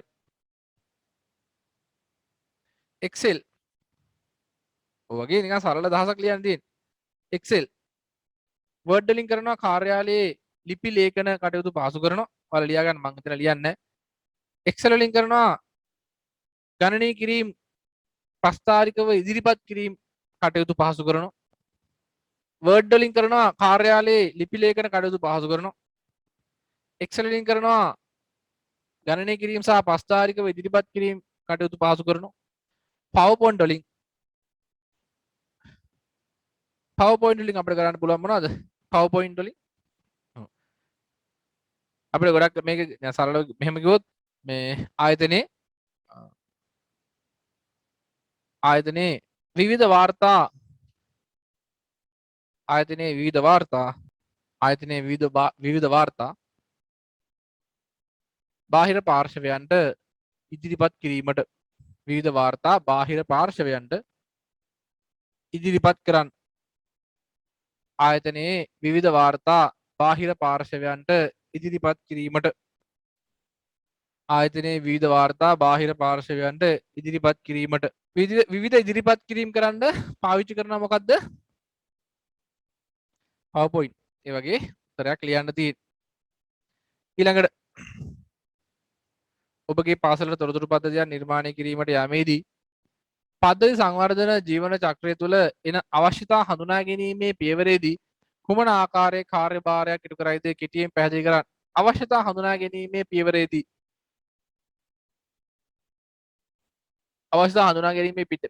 කුමන කාර්යභාරයක් ඉටු කරයිද කෙටියෙන් පැහැදිලි කරන්න. මතකද ඔයාලට?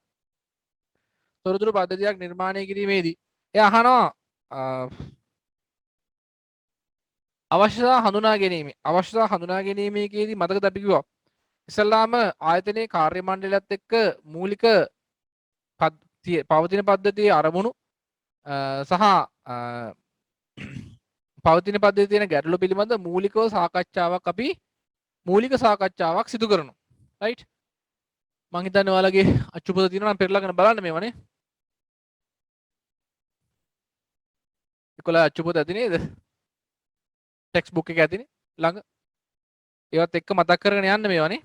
දෙවෙනි පාඩම 11 දෙවෙනි පාඩම. අවශ්‍යතා හඳුනා ගැනීම පියවරේදී මොකද වෙන්නේ? මේදී පවතින පද්ධතිය හෝ අලුත් පද්ධතිය හරි නැත්නම් දැනට තියෙන පද්ධතිය නව පූර්ණ විමසා බැලීමක් සිදු කරයි. නව පද්ධතිය අරමුණු ඔන්න නව පද්ධතිය අරමුණු මෙදී නව පද්ධතිය අරමුණු ප්‍රතිලාභ කාර්යක්ෂමතාව වැනි දේ පිළිබඳ ලිඛිත සටහන් පිළියෙල කරයි. අන්න එක කාරණාව. නව පද්ධතිය අරමුණු ප්‍රතිලාභ කාර්යක්ෂමතාව වැනි දේ පිළිබඳ ලිඛිත සටහනක් පිළියෙල කරයි. කාර්ය මණ්ඩල සහ පද්ධතිය ගොඩනගෙන කණ්ඩායම එකතුව සිදු කරනු. රයිට්. ඊළඟට පද්ධති විශ්ලේෂක විසින් පවතින පද්ධතිය විස්තරාත්මකව අධ්‍යයනය කරයි. ඔන්න කාරණා දෙක. පළවෙනි පියවරේදී සිදු කරන කාර්ය දෙක. එකක් තමයි ප්‍රධාන කාර්යයක් තමයි නව පද්ධතිය අරමුණු ප්‍රතිලාභ කාර්යක්ෂමතාව වැනි දේ පිළිබඳ ලිඛිත සටහනක් පිළියෙල කරයි. ඔය ඉරි ගහගෙන ලියා ගන්න. නව පද්ධතිය අරමුණු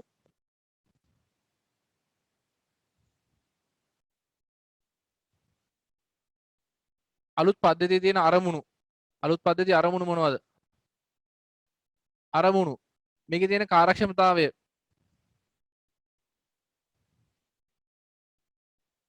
ඒ කියන්නේ අපි කම්පියුටර් සොෆ්ට්වෙයාර් එකක් දැම්මට පස්සේ ඒකේ අරමුණ මොකක්ද? ඒකේ තියෙන කාර්යක්ෂමතාව කොහොමද? ප්‍රතිලාභ. ඒකෙන් ලැබෙන ප්‍රතිලාභ මොනවද? ඒකෙන් ලැබෙන ප්‍රතිලාභ පිළිබඳ ඒකෙන් ලැබෙන ප්‍රතිලාභ පිළිබඳ ලිඛිත සටහනක් ගොඩනගා ගන්නවා. පිළිබඳ ලිඛිත සටහනක් ගොඩනගයි. දැන් ලිඛිත සටහනක් සාදයි. ලිඛිත සටහනක් සෑදීම.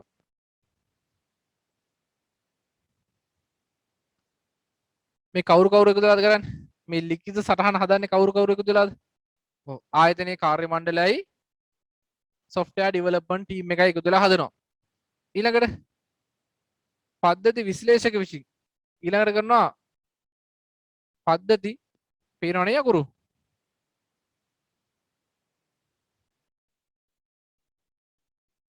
පද්ධති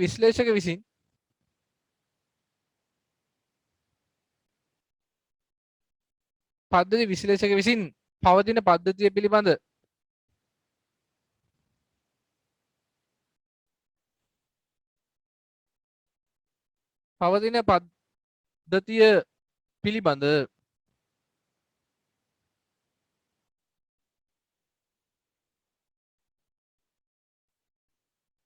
පූර්ණ අධ්‍යයනයක් සිදු කරයි. සම්පූර්ණ අධ්‍යයනයක්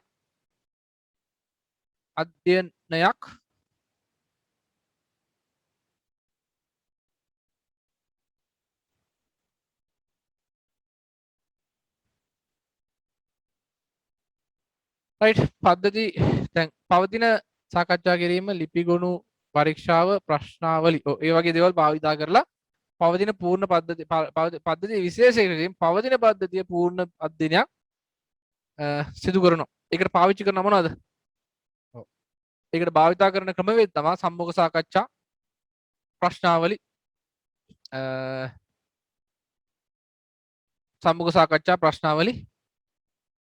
වාර්තා ලිපිගොනු පරීක්ෂාව මූලාදර්ශ භාවිතය කියනවා භාවිතා කරනවා. රයිට්. ඔන්න ඕකට උත්තරේ. ඔන්න ඕකට පිළිතුර. ඊළඟ ප්‍රශ්න බලන්න ඔයත් එක්ක ඕක ලියා ගන්න ගම. කාණ්ඩ සැකසුම් පද්ධතිය හා තත්ත්ව කාල සැකසුම් පද්ධතිය අතර වෙනස්කම් පැහැදිලි කරන්න. හරි ලේසි අපි ලිව්වා. නේ? කාණ්ඩ සැකසුම් පද්ධතියයි තත්ත්ව කාල සැකසුම් පද්ධතියයි. ඒක අච්චු පොතේ නෑ. රීඩින් බුක් එකේ නැත. මොකද්ද වෙනස? කාණ්ඩ සැකසුම් පද්ධතියේ සිද්ධ වෙන්නේ මොකද්ද? නිශ්චිත කාලයක් තුළ ගනුදෙනු රැස් කරමින් කාල සීමාව අවසානයේදී සකස් කිරීම සිදු කරනවා කාණ්ඩ සැකසුම් පද්ධතිය. තත්ත්ව කාල සැකසුම් පද්ධතිය කරන්නේ ගනුදෙනු සිදුවන මොහොතේදීම සැකසීම සිදු කරනවා. තත්ත්ව කාල උදාහරණයක් විදිහට ගත්තොත් එහෙම ATM යන්ත්‍රයේ ගනුදෙනුවක් කරොත් ඒක තත්ත්ව කාල රියල් ටයිම් ගනුදෙනු සිද්ධ වෙන මොහොතේදීම සැකසීම සිද්ධ වෙනවා. හැබැයි ආයතනයක වැටුප් වාර්තා ගොඩනැගීම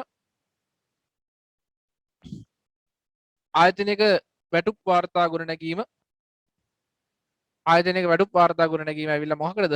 ඒක අයිති වෙන්නේ කාණ්ඩ. ඇයි කාණ්ඩ සැකසුම් පද්ධතිය කියන්නේ යම්කිසි කාලයක් තුල දත්ත රැස් කරගෙන යම්කිසි කාලයක් තුල දත්ත රැස් කරගනිමින් එම කාල සීමාව අවසානයේදී සකස් කරනවා නම් අපි ඒකට කියනවා කාණ්ඩ සැකසුම් පද්ධතිය. තත්ත්ව කාල සැකසුම් පද්ධතියක් කියන්නේ ආදානිය දුන් සැනින් ප්‍රතිදානය දක්වන පද්ධතිය. රයිට්? ඔයාලගේ ටියුට් එකේ තියෙනවා ඒක. එහෙනම් කාණ්ඩ සැකසුම් පද්ධතියක ඇති වෙනස්කම් ලියන්න කියලා කිව්වම කාණ්ඩ සැකසුම් පද්ධතියක් කියලා කියන්නේ අපි මේව ලියමුනේ.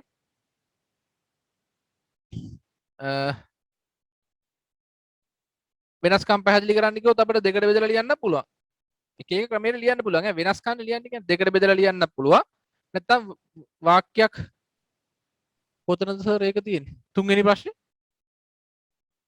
තියෙනවනේ තුන්වෙනි ප්‍රශ්නය. දැන් වෙනස්කම් ලියද්දී ඔයාලට දෙකට බෙදලා ලියන්නත් පුළුවන්. එහෙම නැත්නම් වගන්තියක් විදිහට මම කිව්වේ නිශ්චිත කාලයක් තුල ගනුදෙනු රැස් කරමින් කාල සීමාව අවසානයේදී සකස් කරනවා නම් අපි ඒකට කියනවා කාණ්ඩ සැකසුම් පද්ධතියක් කියලා. උදාහරණ විදිහට වැටුප් සැකසීමේ පද්ධතිය. රයිට්? සැකසුම් පද්ධති වර්ග දෙකයි කාණ්ඩ සැකසුම් පද්ධති සහ තත්ත්වකාල සැකසුම් පද්ධති. කොහෙවත් තැනක හිස් තැනක් තියාගන්න එපා. විභාගෙට ඒකක් නෙවෙයි ඒ ප්ලස් එකක් ගන්න වැඩ කරමු. මොකද මේ කාලේ ඔයාලට ගෙදර ඉඳන් ලොකු වැඩ කොටසක් කරන්න පුළුවන් කාලයක්. ඒ හින්දා දැන් අපි ඒකක් නෙවෙයි ගන්න වැඩ කරන්න ඕනේ. ඒ ප්ලස් එකක් ගන්න වැඩ කරන්න හිතේ තියාගන්න. නේ? එතකොට මොකද මේ කාලයෙන් අපි උපරිම ප්‍රයෝජනය ගන්න ඕනේ. මේ කාලය කියන්නේ අපිට ඇත්තටම මේ කාලයක් දීර්ඝ වුණානේ. එක්සෑම් එකට යම්කිසි කාලයක් දීර්ඝ වුණා. අපි කාලේ දීර්ඝ වුණා කියලා අපි දෙසැම්බර් වලින් ආරම්භ කරලා ඒ ගානට සිලබස් එක ඉවර කරන්න ආවා. දැන් අපිට ඇත්තටම අමතර මාස දෙකක් වැඩිපුර තියෙනවා. සහ යම්කිසි ඔයාලට දැන් මාස 5ක් දැන් අපි ඇත්තටම 11 වසරේ සිලබස් එක ඉවර වුණාට පස්සේ අපිට දැන් මාස 5ක විතර කාලයක් තියෙනවා. රයිට්? ඒ කාලය තුල දැනටම සිලබස් එක ආවරණය වෙලා නැත්නම් නිවැරදි පරිදි ඒ හිස්තැන් ටික පුරවා ගන්න ඕනේ. ඒකට ක්‍රමයක් තමයි ඔය මම එක එක රිවිෂන් දාලා මේ කෑලි එකතු කරලා රිවිෂන් දදා මේ ටික කවර් කරලා දෙන්න. රයිට්? හිස්තැන් ටික පුරවාගෙන ඒකක් ගන්න නෙවෙයි දැන් ප්ලෑන් කරන්න ඕන ඔයාලා. මේ කාලය ඔයාලට ගොඩක් වටිනවා. වැඩි වෙච්ච කාලේ. ඉතින් ඒ ප්ලස් එකක් ගන්න කියන්නේ ඔයාලට ඒ ප්ලස් දෙන්නේ නැහැ. රයිට්? ඒ ප්ලස් දෙන්නේ නැහැනේ ඔයාලට. ඒ වුණාට ඒකක් ගන්න වැඩ කරන්න එපා දැන්. දැන් ඒ ප්ලස් එකක් ගන්න. ඒ කියන්නේ ඔයා 75කට ඒකක් ගන්න බලාපොරොත්තු වෙකින් ඉන්නවනම් ඔයා ලකුණු 90ක්වත් ටාගට් ගන්න. ලකුණු 90ක් 95ක්වත් ටාගට් කරලා වැඩ කරන්න. මොකද ඒ ගාන කරන්න පුළුවන් දැන් මේ මාස 5 හොඳටම ප්‍රයෝජනවත්. IT මං කියන්නේ IT මෙලෝඩියක් ඉගෙන ගන්න තියෙන ළමයෙක් හිතන්නකෝ. හරිද? එයාටත් මේ මාස 5 සුපිරියට වැඩ කරොත් ඒකක් ගන්න පුළුවන්. IT හොඳටම ඉගෙන ගන්න කෙනෙකුට හොඳටම මහන්සිලා ලකුණු 90න් එහාට වගේ හොඳම රෑන්ක් එකකට යන්න පුළුවන්. රයිට්? අනිත් විෂයනුත් කරන්න මං කියන්නේ මං IT ගැන කතා කරන්නේ. අනිත් විෂයන් ඔයාලගේ අදාළ ගුරුවරුත් එක්ක සම්බන්ධ වෙලා මේකේ තියෙන ගැටලු ටික විසඳගෙන හරිද? ඒ අවශ්‍ය තැනට යන්න. ඒකයි මං කියන්නේ. මේ මාස වැඩි වෙච්ච මාස 5 ඔයාලට හිතන්න එපා. දැන් අපිට එක්සෑම් කල් යනවා මේක ඉවරයක් වෙන්නේ නැහැ. නේ? මෙහෙම කිය තැවෙන්න එපා. මං එදත් කිව්වේ යම් කිසි කාලයක් වර ලැබුණා නම් මොන හරි ඔයාට හොඳ දෙයක් හෝ නරක දෙයක් හෝ යම් ආකාරයෙන් මොන හරි ඔයාට ඔයාගේ ජීවිතේට දෙයක් හම්බුණා නම් ඒක අත්දැකීමක් කරගන්න. නේ? ඒ ගැන තැවෙන්න එපා. නේ? දුක් විවි ඒ ගැන කාලය ගත කරන්න එපා. ඒකට ක්ෂණික විසඳුමක් හොයාගන්න. හරි. අන්න එක්සෑම් එක කල් ගියා මාස දෙකක් වැඩිපුර තියෙනවා. මම දැන් ඒකට වැඩ කරන්න හිතන් හිටියේ. මම දැන් ඒ ප්ලස් එක කර නැත්තම් ලකුණු 90 ගානකට මම වැඩ කරනවා. මොකද ඒකේ තියෙන වටිනාකම ඔයා O level වලට තියෙනවට වඩා මහන්සිලා වැඩ කරොත් ඔයාට මාර නොලෙජ් එකක් ගන්න පුළුවන්. ඒ නොලෙජ් එක එහෙම් පිටින්ම A level වලට වැදගත් වෙනවා. අපි රිසල්ට් අපි ලකුණු 95ක් ගත්තත් ලකුණු 75ක් ගත්තත් ඒනම් ඒම තමයිනේ. ඒ ප්ලස් එන්නේ නැහැනේ. හරිද? හැබැයි ඒක අපේ අයිලන්ඩ් රෑන්ක් එකට වගේ යනවා නම් ගොඩක් වටිනවානේ. ඒක අපි පැත්තකින් තියමුකෝ. අපි මම කියන්නේ ඒ දැනුම ඒ පාඩම් කරලා ගත්ත දැනුම පාඩම් කරන්න ඔයා හදාගත්ත අලුත් රටාව දැන් මෙලෝ මේ කාලය තුල මෙලෝ වැඩක් කරන්න නැතුව කිසිම පාඩම් කිරීමේ මොනවත් හරි ක්‍රමයක් නැති කෙනෙකුට අලුත් ක්‍රමයක් මේ මාස 5 තුල හදාගන්න පුළුවන්. නේ? අලුත් ක්‍රමයක් හදාගෙන නැත්නම් හොඳට පාඩම් කරගෙන හිටපු ළමයෙකුට තවත් ඒ ක්‍රමයේ තව හොඳ ක්‍රමයක් හදාගෙන ඒක වැඩි දියුණු කරගන්න පුළුවන්. ඒක ගොඩක් ලොකු ඒක හදාගත්ත ක්‍රමය ඔයාට ඒ ලෙවල් වලට එහෙම් පිටින්ම පාවිච්චි කරන්න පුළුවන්. ඉතින් ඒ හින්දා ඒ ලැබිච්ච කාලේ හැමදේම සතුටින් බාර ගන්න. මේක මට හම්බුනේ මගේ හොඳට. නේ? මේකෙන් මං උපරිම ප්‍රයෝජන ගන්නවා. නේ? මේක මේ කාලේ මට ගෙදර ඉන්න තියෙනවා. මට පාඩම් කරන්න වෙලා තියෙනවා. මම නොදන්න දේවල් මට එක එක කෙනෙක් අහගන්න පුළුවන්. ගුරුවරුන් අහගන්න පුළුවන්. ඉතින් මම මේවා අහගෙන මට තියෙන ගැටලු ටික निराකරණය කරගෙන දැන් ඔයාලට පුළුවන් මම ආයෙ කියන්නේ ඒකයි. දහවසට පාඩම් 9 තුල මොන ප්‍රශ්නද අමාරු මොන පාඩම්ද අමාරු. එහෙනම් මේ පාඩම් වලට මම මේ ගුරුවරයන් අහන්න ඕනේ. 11 වසරේ පාඩම් 6ක් තියෙනවා. මේ පාඩම් වලින් මොන මොනවද අමාරු? මේ අමාරු කොටස් ටික මම අහගන්න ඕනේ. රයිට්? දැන් අපේ ක්ලාස් වල නම් රිවිෂන් එක කරලා ඇවිල්ලා මොනවද කරලා කවර් කරගන්න පුළුවන්. ඒකලා සුපිරිම ප්‍රතිඵලයක් දාන්න try කරන්න. ඒක ඔළුවේ තියාගන්න. හැම වෙලේම හිතන්න මං කියව එකයි. නිතරම හිතන්න මම ක්ලාස් එකේදී නිතරම මතක් කරන්නේ ඒකයි. ඒ නෙවෙයි ඒ ප්ලස් එකට වැඩ කරන්න. කාලය ලැබිච්ච කාලය උපරිම ප්‍රයෝජනට ගන්න. මේක ඔයාලට ලැබිච්ච සුපිරිම chance එකක් කියලා හිතාගන්න. රයිට්? අර කියන්නේ සුපිරි ඉතිරි chance එකක් කියලා හිතාගන්න. මොකද ඒ වගේ ආයි chance එකක් එන්නේ නැති වෙයි. ඒ හින්දා මේ ලැබිච්ච chance එකේ ඔව් අපි ඒ ප්ලස් එකට යනවා කියලා හිතාගන්න. ඒ හින්දා මේ වගේ මග ඇරිච්ච කරුණු හොඳට කොහෙර දැනක ලියාගෙන මග ඇරිලා තියෙනවා නම් කාටරි කරුණා හොඳට ඒවා පැත්තක ලියලා තියාගෙන ඒවා නිතර උත්තර ලියද්දි මතක් කරගන්න. රයිට්. එහෙනම් ලියන්න පුළුවන් නේ වෙනස්කම්. අපෙන් අහන්නේ වෙනස්කම්. පේපර් එක රයිට්. එහෙනම් මේ පැත්තේ ලිව්වා කාණ්ඩ සැකසුම්.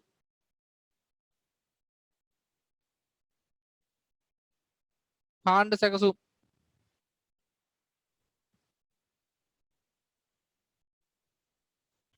කාණ්ඩ සැකසුම් මේක පැත්තේ ලිව්වා තත්ත්ව කාලේ. තත්ත්ව කාල. තත්ත්ව කාල. කාණ්ඩ සැකසුම් තත්ත්ව කාල. මොනවද තියෙන්නේ? මේකේ කාල සීමාවක් තුල තොරතුරු රැස් කරයි ගනුදෙනු රැස් කරයි නේ.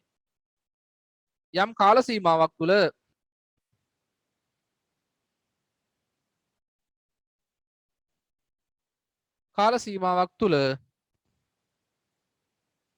ගනුදෙනු රැස් කරයි. ගනුදෙනු රැස් කර එකටම ලියුනේ කාල සීමාවක් තුල ගනුදෙනු රැස් කර.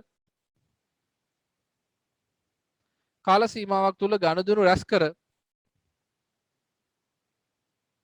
එය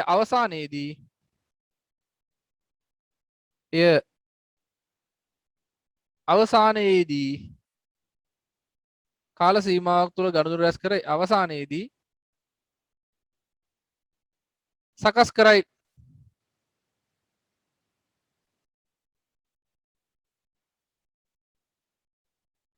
කාල සීමාව තුල ගනුදෙනු රැස් කර කාල සීමාව අවසානයේදී කාල සීමාව අවසානයේදී සකස් කරයි. ඔක්කොම සඳයින් පස්සේ දෙන්න කියන්නේ. කාල සීමාවක් තුල ගනුදෙනු රැස් කර එය අවසානයේදී කාල සීමාව අවසානයේදී එය කාල සීමාව අවසානයේදී ඒ කාල සීමාව අවසානයේදී සකස් කරයි. මේකෙදි එහෙම නැහැ. ගනුදෙනුව ලද සැනින් නැත්නම් ආදානය දුන් සැනින් ප්‍රතිදානය දෙනවා. අපි ගනුදෙනුව ලද සැනින් කියමුකෝ. ගනුදෙනුව සිදු සැනින්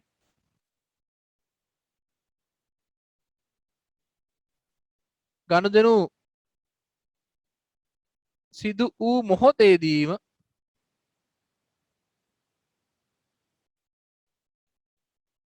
ගනුදෙනුව සිදු වූ මොහොතේදීම සකස් කරයි.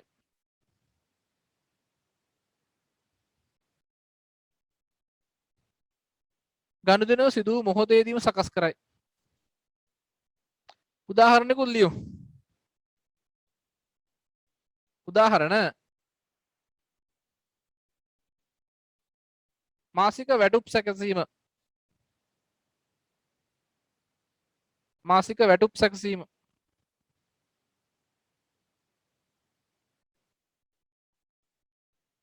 මාසයකට සැරයක් වැටුප් සකසන්නේ කාණ්ඩ සැකසුම් පද්ධතියක් ආකාරයෙන්. මේකට උදාහරණ ATM ගනුදෙනුවක් සිදු මොහොතේදීම සකස් කරනවා.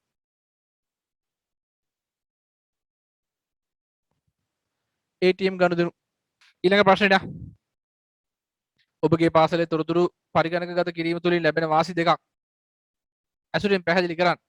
චුට්ටි පොඩ්ඩක් පැහැදිලි කරමුනේ. පරිගණක පාදක يعني අපේ පාසලේ තියෙන තොරතුරු පරිගණකගත කිරීමෙන් ලැබෙන වාසි මොනවද? පාසල් තොරතුරු පද්ධතිය. පාසල් තොරතුරු පද්ධතිය කියන්නේ මොකද්ද? ඔයාලගේ ඉස්කෝලේ ඇටෙන්ඩන්ස් මාක් කරන එක. එතකොට මේ පාසුකම් ගාස්තු ගෙවන ඒවා, ගුරුවරුන්ගේ ඇටෙන්ඩන්ස් මාක් කරන ඒවා, විභාග ප්‍රතිඵල දාගන්න, ඒ වගේ ඒවාට තොරතුරු පද්ධතියක් භාවිතා කිරීමේ වාසි දෙකක් අතුරෙන් පැහැදිලි කරන්න කියලා කියනවා. ඇත්තට මේ වගේට අපිට කම්පියුටර් සොෆ්ට්වෙයාර් එකක් පාවිච්චි කරොත් නේ එකක් තමයි කාලය ඉතුරු වෙනවා. ඔව් කාලේ අපිට ඇත්තටම දැන් අපිට ඇටෙන්ඩන්ස් මාක් කරන දැන් ඇත්තටම සිසුන්ගේ පැමිණීම මාක් කරන්න වෙනම අපි දැනට පාවිච්චි කරන්නේ මැනුවල් සිස්ටම් එකක්නේ. ඒක ඇටෙන්ඩන්ස් මාක් කරන්න අපි කම්පියුටරයිස් සිස්ටම් එකක් පරිවර්තනය කරොත් ගොඩක් වෙලාවට ඒකට අපිට පුළුවන් ඩෙන්ටි කාඩ් يعني මොන හරි ස්පෙෂල් කාඩ් එකක් නිකුත් කරන්න නැත්නම් ඇඟිලි සලකුණ වගේ දේවල් පාවිච්චි කරලා පන්තියට ඇතුළට එන්න පුළුවන්. රයිට්? එතකොට අපිට ඒක ලියන්න පුළුවන් නේ. ඇඟිලි සලකුණු හරහා ඇඟිලි සලකුණු භාවිතා කරමින් පැමිණීම සටහන් කර ගැනීම තුළින් විශාල කාලයක් ඉතුරු වෙනවා. නැත්නම් විශාල කාලයක් ඉතුරු වෙනවා නැත්නම් ඒක අපිට කාර්යක්ෂමතාව වැඩිපුර කරගන්න පුළුවන්. නැත්නම් අපි සරල එකක් ගොඩාක් ගැඹුරට යන්න නැතුව කතා කරමු.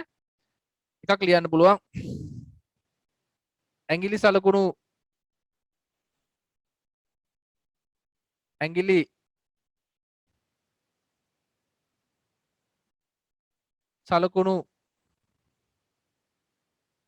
යන්ත්‍රයක් මගින් නැත්නම් ඇඟිලි සලකුණු යන්ත්‍රය හරහා පැමිණීම සටහන් කිරීම තුළින් ඇඟිලි සලකුණු යන්ත්‍රය හරහා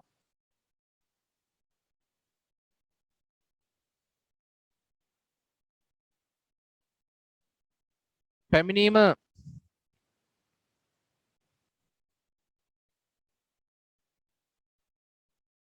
සටහන් කිරීම තුළින්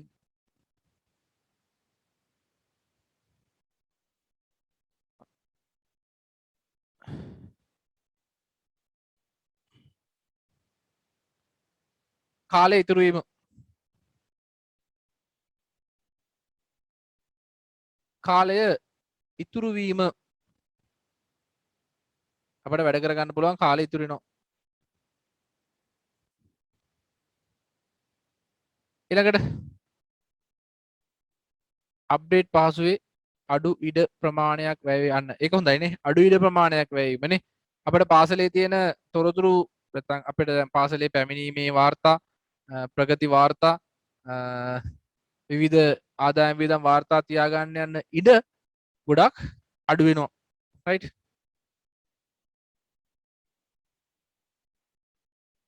විවිධ වාර්තා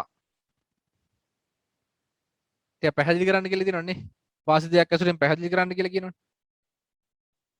විවිධ වාර්තා අපි වාර්තා කියපුවාම මේ චුට්ටක් වරහන් ලියමුනේ. විවිධ වාර්තා මොන වගේ වාර්තාද?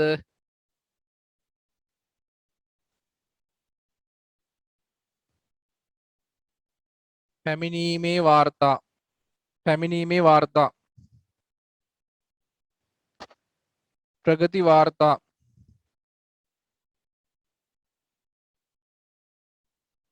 පැමිණීමේ වාර්තා, ප්‍රගති වාර්තා,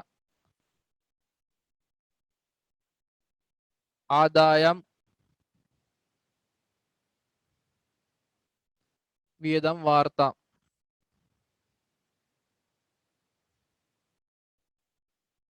විවිධ වාර්තා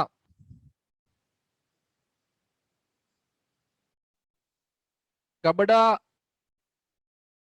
කිරීමට යන ඉඩ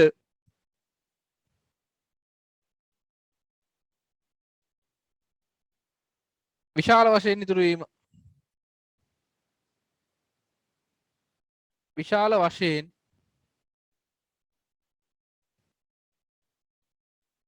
ඉතුරු වීම.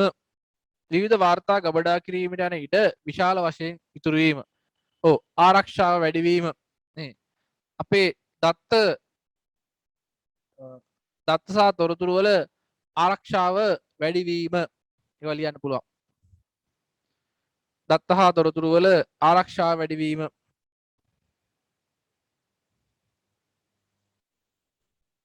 දත්ත හා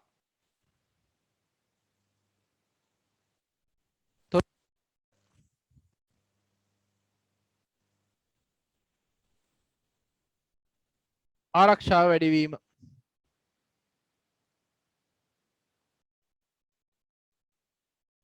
දත්තා තොරතුරු ආරක්ෂාව වැඩිවීම. ඔන්න වගේ වාසි ටිකක් ලියන්න. මෙහෙම උත්තර ලියන්න අපි පුරුදු වෙන්න ඕනේ. අපිට උත්තර ලියන්න තමයි පුරුදු වෙන්න වෙන්නේ. ඉතින් ඒ හින්දා අපි උත්තර කොච්චර පාඩම් කරත් මේ උත්තර නෙවෙයි ටෙක්ස්ට් බුක් එක කොච්චර පාඩම් කරත් අපිට උත්තර ලියද්දි තමයි ලොකු ගැටලුවක් එන්නේ. ඒ හින්දා බලන්න ඕනේ අපි උත්තර ලියන්න හරියට.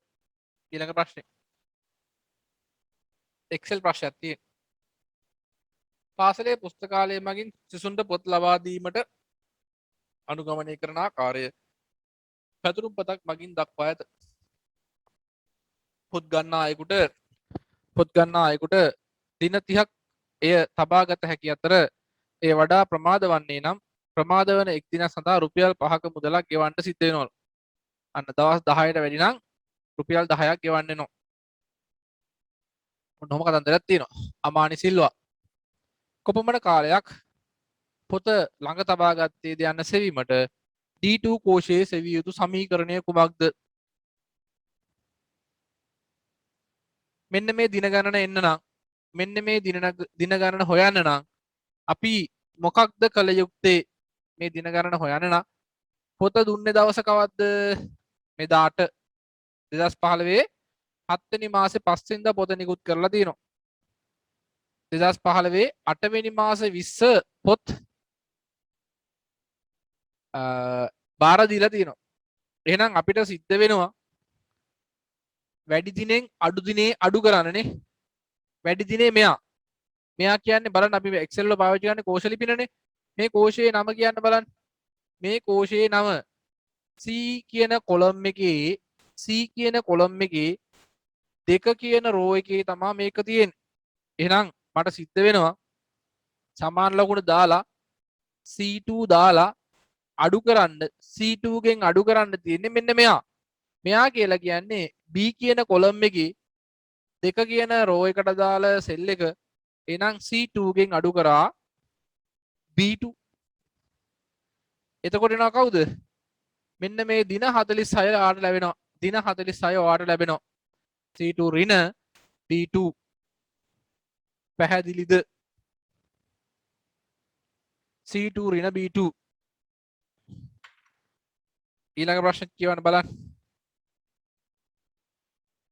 පාල පෙරේරා කොපමණ කාලයක් කොපමණ දින ප්‍රමාණයක් පොත ලබා ගත්තේද යන්න විමසන්න. D2 කෝෂයේ තිබෙන සමීකරණය D3 කෝෂයට පිටපත් කරන විට ෆෝමියුලා බාහි දැක්කට ලැබෙන සමීකරණය. අපි ෆෝමියුලා බා කියලා කිව්වේ මොකද්ද? ඔව් තිරේ පිටිපස්ස. පාල කොපමණ කාලයක් හරි මේක පිටපත් කරනවලු. මෙන්න මේතන තිබ්බ සමීකරණය. මෙන්න මෙතන අපි ලියපු සමීකරණය. මෙන්න මෙතන ලියපු සමීකරණය. මේක පහළට පිටපත් කරනවලු. පහළට පිටපත් කරපුවාම මෙන්න මෙතන 30 තියෙනවනේ. 30 නෙමෙයි අතරම අපිට පේන්නේ මෙතන තියෙනවා සූත්‍රයක්. සූත්‍රයක් පේනවා. මොකද්ද සූත්‍රය අහනවා. එහෙනම් මේක පහළට පිටපත් කරපුවාම මෙතන අපි ලිව්වේ සමානයි C2 අඩු කිරීම B2 කියලා මෙතන ලිව්වේ. ඒක පහළට පිටපත් වෙද්දී මෙන්න මේක පහළට පිටපත් වෙද්දී මෙතෙන් දෙනවා C3 අඩු කිරීම B3 කියලා එනවා. එහෙනම් පහළට පිටපත් කරපුවාම අර ඉලක්කම වෙනස් වෙලා මේ දෙකේ ඉලක්කම 3 වෙලා දෙකේ ඉලක්කම 3 වෙලා. එතකොට ඔටෝමැටිකලි මෙයාගෙන් මෙයාව අඩු වෙනවා. මෙයාගෙන් මෙයාව අඩු වෙනවා. එහෙනම් මේකට උත්තරේ මොකද්ද?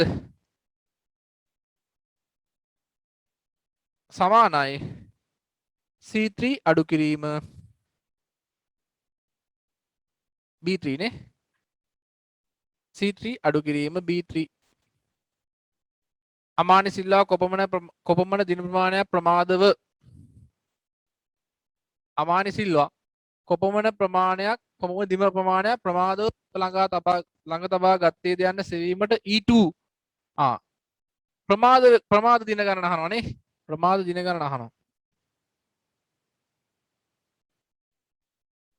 දින 30ක් නේ ප්‍රමාද වෙන්න පුළුවන්. දින 30ක් තමයි තියන්න පුළුවන්. එහෙනම් ප්‍රමාද දින ගණන හොයන්න නම් ප්‍රමාද දින ගණන හොයන්න නම් මොකද කරන්න ඕනේ? මෙයාගෙන් අඩු කරන්න ඕනේ 30ක්. නේ? මේ තියෙන එක්කනාගෙන් අඩු කරන්න ඕනේ කීයක්ද? 30ක්. එහෙනම් ප්‍රමාද දින ගණන හොයන්න නම් D2 ගෙන් අඩු කරපුවාම 30ක්. උත්තර චුට්ටක් වෙනස් වගේ නේ.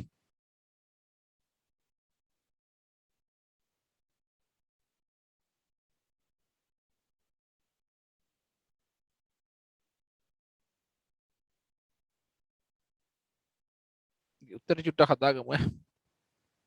මෙතන එන්න ඕනේ වෙන උත්තර දෙන්නේ. විභාග ප්‍රශ්නයක් මම ගත්තේ ඔය එහෙම දාලා. මෙතන 32 එන්න බෑනේ. මෙතන බිඳුවයි.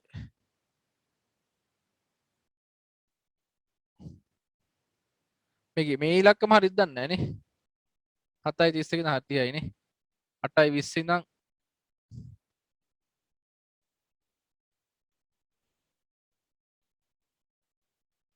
ප්‍රමාද දින ගැන හදාගමු අපි ඒක. පේපර් එක චුට්ටක් හදාගන්න එක. මෙයාගේ ප්‍රමාද දින ගණන 16යි. මෙයාගේ ප්‍රමාද දින ගණන නැහැ. ඒතකොට මෙතන බිඳුවයි. මෙයාගේ ප්‍රමාද දින ගණන දින 60යි. මෙයාගේ ප්‍රමාද දින ගණන දින 60යි. එහෙනම් ප්‍රමාද දින ගණන හොයන සූත්‍රය තමයි මොකද්ද? ප්‍රමාද දින ගණන හොයන සූත්‍රය D2 ගෙන් අඩු කරන්න ඕනේ 30ක්. D2 ගෙන් අඩු කරන්න ඕනේ 30ක්. එහෙනම් මේකේ උත්තරේ මොකද්ද? D2 අඩු කිරීම 30. ප්‍රමාද ගාස්තුව සෙවීම සඳහා F2 වල ලියන සූත්‍රය. ප්‍රමාද ගාස්තුව කීයද? රුපියල් 5යි.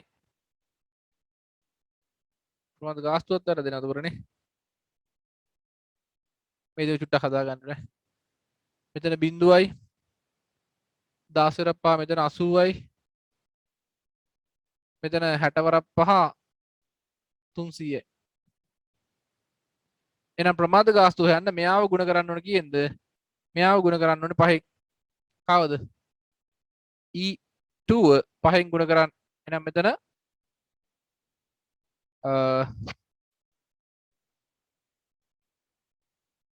E2 5න් ගුණ කරන්න. සමාන කිරීම දාලා.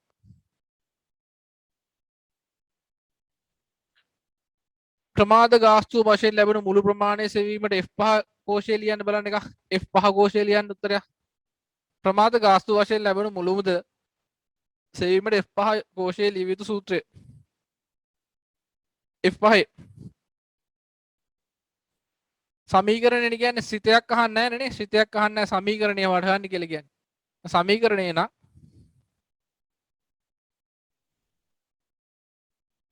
මෙතන හොයන්නේ නේ. මෙයාව එකතු කරන්න මෙයාට එයාට එකතු කරන්න මෙයා එන එකතු වෙන්නේ කොහමද? මම මෙතන ලියලා පෙන්නන්න. සමානයි F2 නේ. F2ට එකතු කරන් F3ට එකතු කරන් F4. F2 ධන F3 ධන F4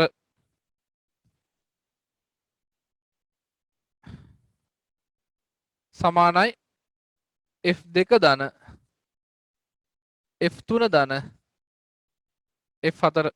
මේක නම් ඔයාලට 6 වෙනි එක නම් චුට්ටක් බැරි වෙයි කරන්නේ. 6 වෙනි එක මේ සිලබස් එකට මේකටම දාලා නැහැ. අර if එකක් ලියන්න තියෙන්නේ. මම ලියලා පෙන්නන්න. ඉතින් ලොකුවට උලට ගන්න එපා. රයිට්. හරි ඒක මම ලියලා පෙන්නන්න. ඔයාලා මේකේ උත්තර ටික ලියවද? ඔව් මේකට ලියන්න තියෙන්නේ. මේකට ලියන්න තියෙන්නේ ප්‍රමාද දින ගණන දින 30ට වැඩි නම් රෙඩ්ද එහෙම නැත්නම් බ්ලූද වෙන්න කියලා නේද කියන්නේ. එතන ඇත්තට මෙතන ලියන්න තියෙන්නේ මේක if එකක් දාන්න තියෙන if එක ඔයාලට උගන්වලා නැහැ. උගන්වන්න කියලා නැහැ. පරණ සිලබස් එකේ ගන්නවා. මෙතන ලියන්න තියෙන්නේ සමානයි. රයිට්. මෙන්න මේ කෝෂයේ තියෙන අගය. මෙන්න මේ කෝෂයේ තියෙන අගය මොකද්ද කෝෂය? F2 නේ. F2 වල තියෙන අගය මේක ලියන්නේ මෙහෙමයි සමානයි if එකක් දාන්න ඕනේ if වරහණක් කරලා F2 වල තියෙන අගය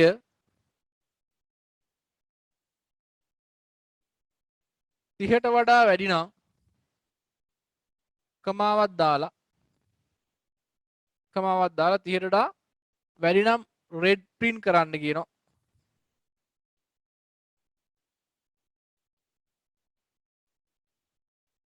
එහෙම නැත්නම්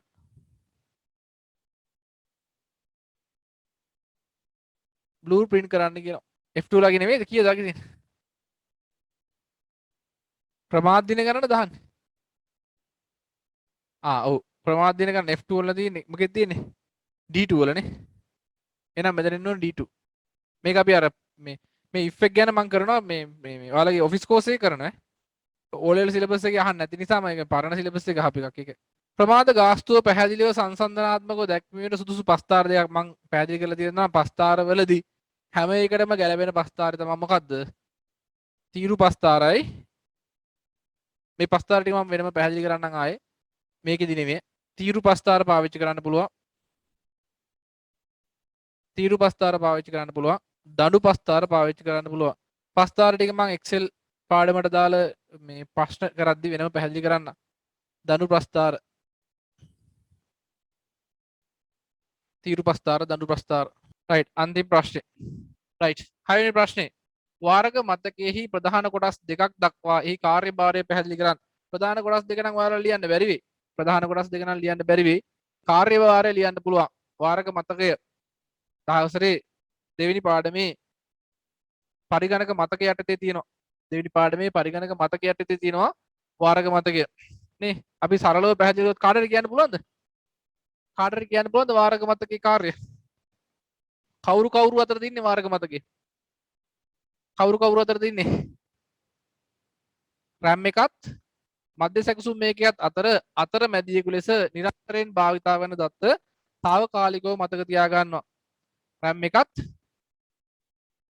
RAM හා මධ්‍ය සැකසුම් ඒකකය අතර RAM හා මධ්‍ය සැකසුම් මේකකය අතර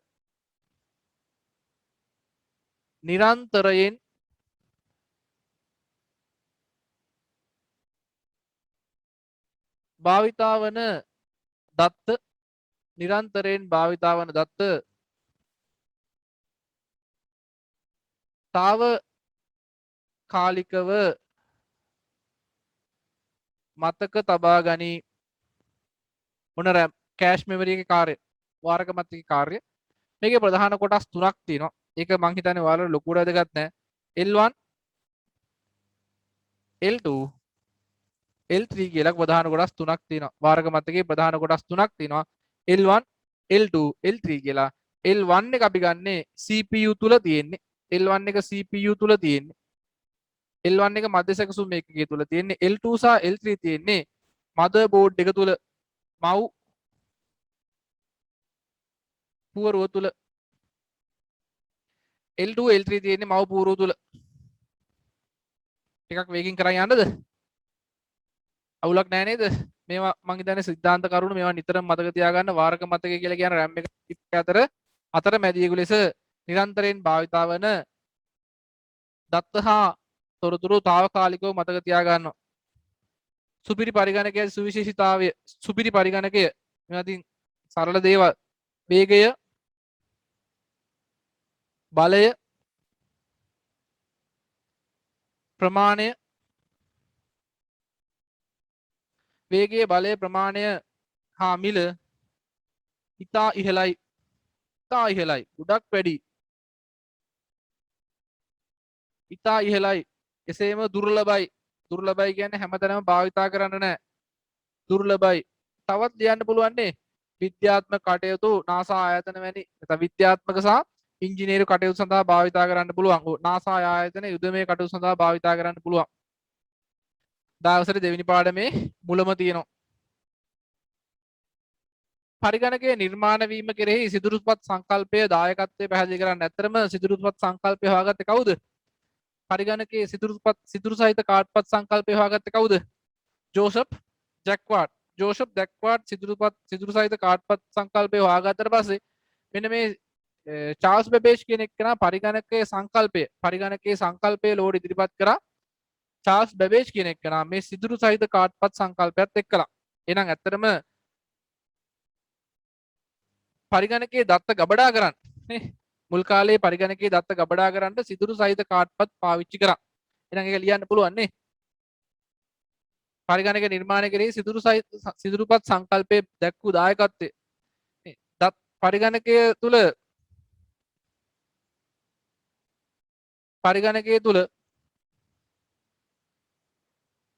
දත්ත ගබඩා කිරීමට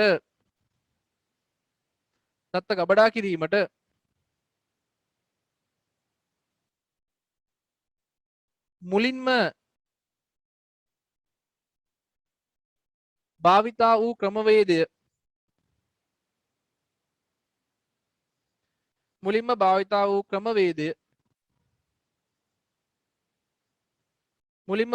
ක්‍රමවේදය වන්නේ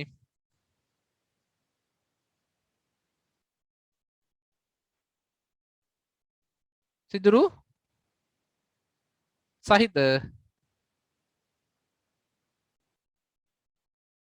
කාඩ්පත් වේ.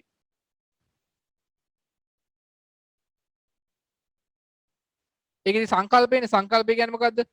ඔව් එක බිඳුව කියන එක ගබඩා කරන්න පුළුවන්. ඔව් සිදුරක් කියන්නේ එකක්. එච්චරම ලියන්න ඕනේ නැහැ. ඔය සංකල්ප දායකත්වය පැහැදිලි කරන්න ඕන නම් තවදුරටත් ලියන්න පුළුවන්. ජෝෂප් ජැක්වාඩ් විසින් සොයාගත් මෙය චාල්ස් බෙබේජ්ගේ ප්‍රථම පරිගණක සංකල්පයට ඇතුළත් කරා කියලා ලියන්නත් පුළුවන්. අපිට මේකේ අදහස ගන්න ඕනේ මේ ප්‍රශ්نين ආලා බලාපොරොත්තු වෙන්නේ සිදුරු සහිත කාඩ්පත් සංකල්පය ඇතුළත් කරේ දත්ත ගබඩා කිරීමට. මෙහෙම ලියන්න පුළුවන් නේ. 1 හා බිංදු සඳහා සිදුරු ඇත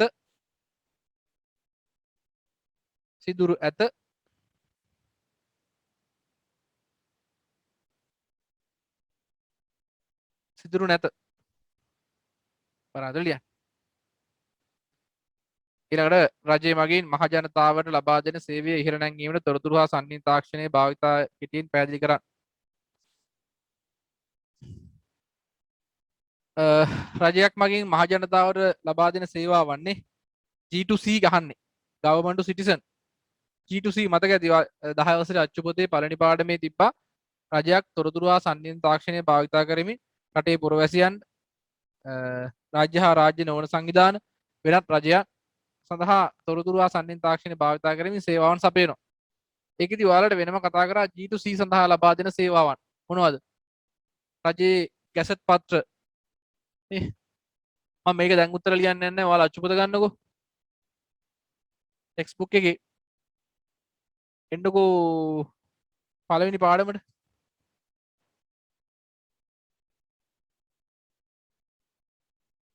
ටෙක්ස්ට් බුක් එකේ පළවෙනි පාඩමට ඇවිල්ලා ඔයාලා තනියම විස්තරයක් එකට ලියන්න. මේ තියෙන්නේ